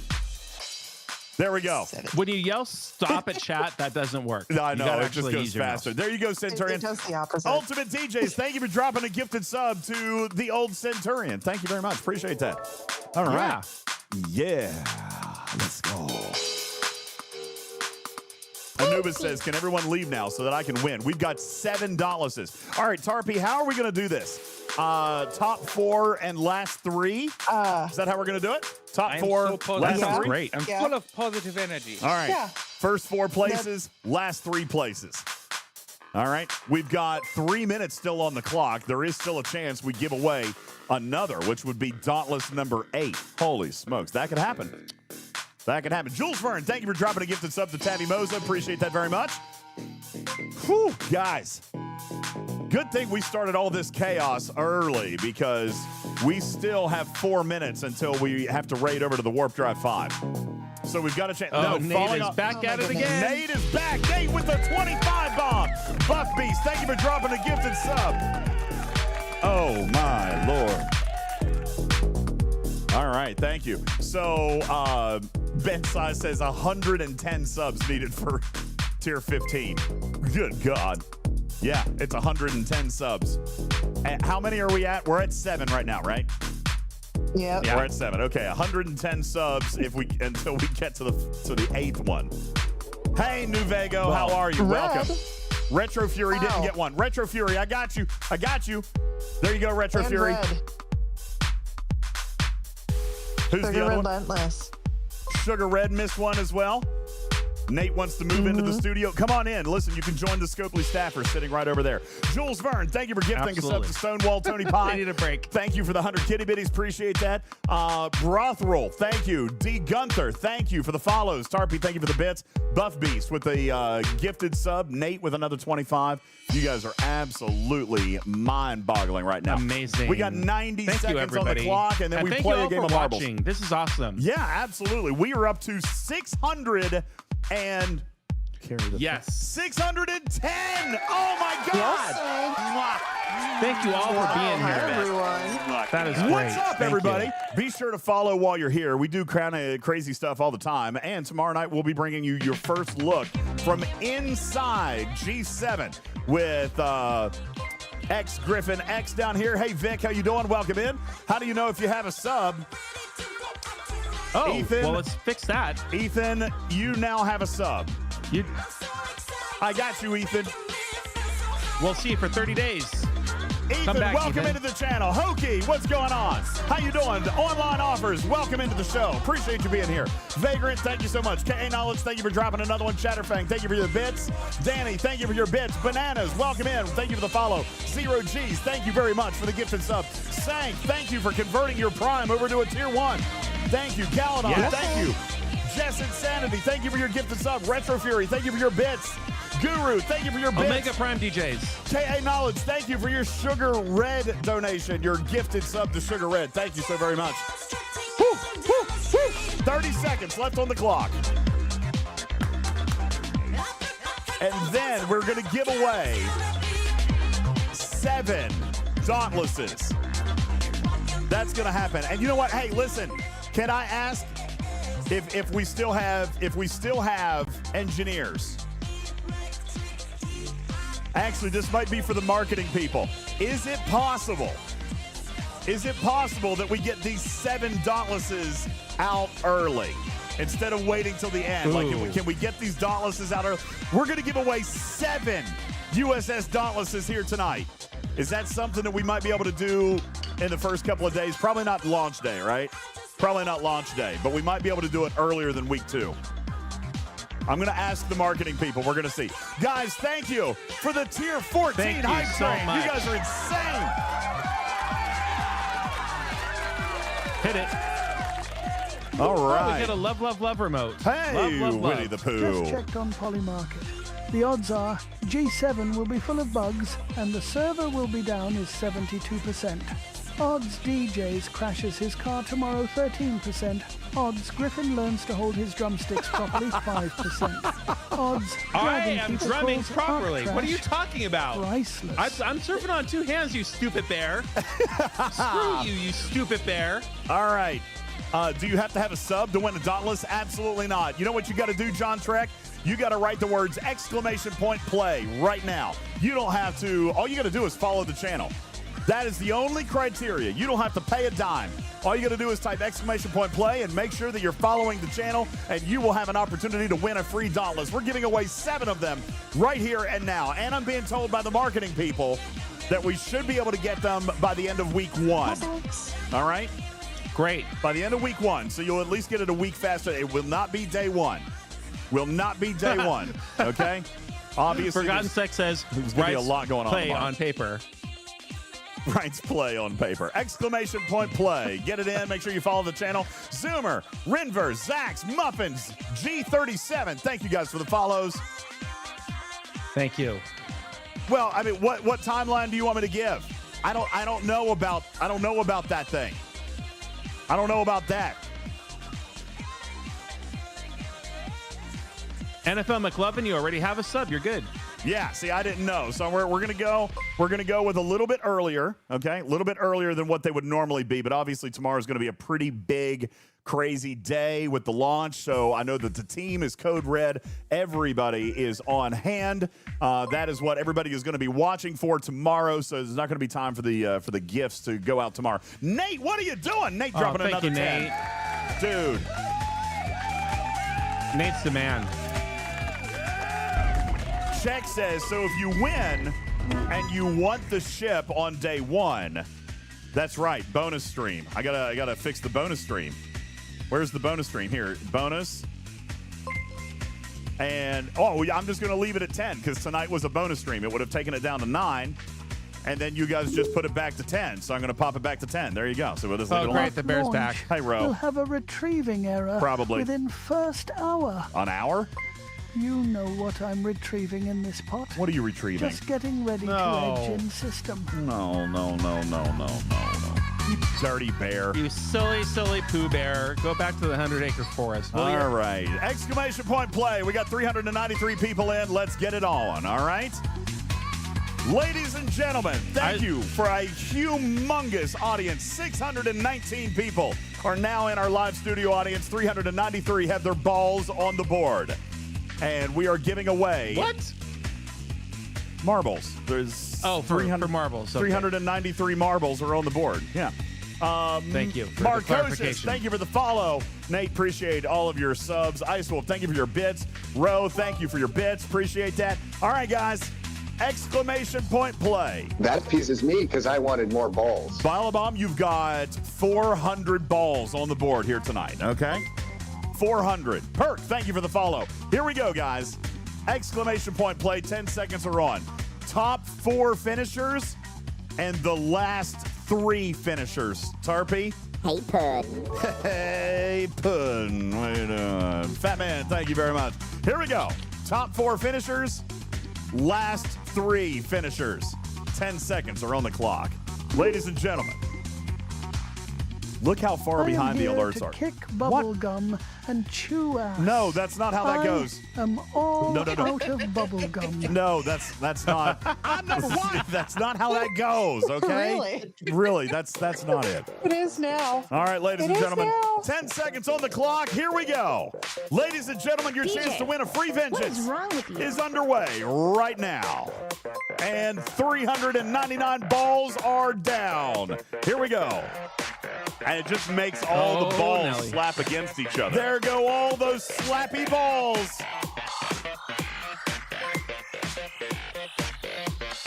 Who's going to be the first one out? There we... What? Beck likes plants is the first ball I think I out. food bought this. But she is quickly overtaken by Nelly, 88-88. There goes Nelly all the way down.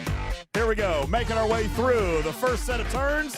Who's going to be the first one out now? Bananas. Oh, there goes Ohai. Yes. Ohai, what's up? Welcome in. Ohai's in the big bowl. There goes Ohai. Not going to be stopped as they make their way on down the first turn. There comes Ohai. So Galeo. Galeo snuck in from the top. There goes Galeo making his way through the final trap as he makes his way into the funnel. There we go, Vinius. Vinius moving into the big, whoa, Vinius. You almost fell right off that track. There goes Ripley, but he's off the track. Whoa. Here we go, Polish Prince. Polish Prince is off the track. Beck likes plants, still on the track. No flipping way. Beck likes plants. What? Oh my gosh, my name is Beck and I like plants and I'm a valley girl and listen to me do all the things on Rev Show. It's not Rev Show, for the love of God.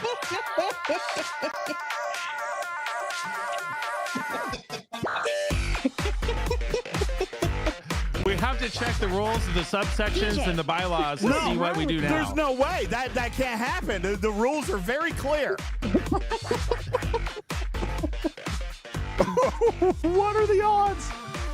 That's 1 in 399. Yeah.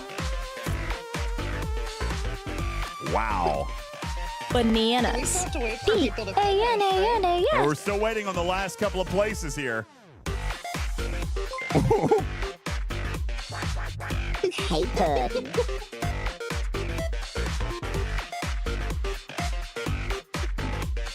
All right, let's take a look at our final results. Congratulations. Beck likes plants. This is... Ro, be nice to my friend Beck. She was just playing marbles. How was she to know? Beck says, I am so mad. I love it. Hi, Beck. Oh, it's What's the bear. I up? bet Plants Irby with a sound body and mind grift my free ship to Dr. Juby. I also wanted to tell Juby that his dog is the best, and I secretly hate plants. We know. That's absolutely a fact, right? How All right. convenient. Yeah. How convenient. Oh, shoot. All right, here, before I look at the results, here's what I'm going to do. Before I look at the results, we're just going to flip it to take places 2, 3, and 4 at the top. And we're going to take the last 4 place finishers because I can't see the screen. Tarpy, tell me that is okay with the rules. Oh, jeez. Yeah, that's fine. Okay, so we're going to go places 2, 3, and 4 up at the top. And then the last 4 finishers will win the ship. So automatically, here we see Walker, Didle, and Dave Hart. Congratulations to you. You win a ship. Now, let's see who's going to be our final 4 winners.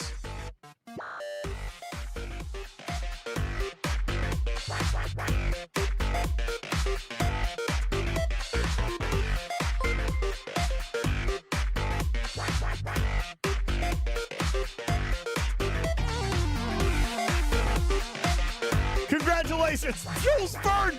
No way. You've got to be No effing way. kidding me. Stop No. everything. That Come is on. not real. What the shit?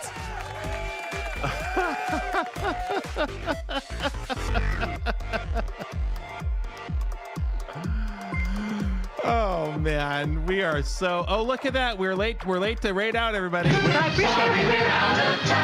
Yeah, we're gonna have to go. Jules Verne, congratulations. Hey, that's my alliance mate, though. Bina, Bender the Robot, and Duke Vengeance. You guys are our winners.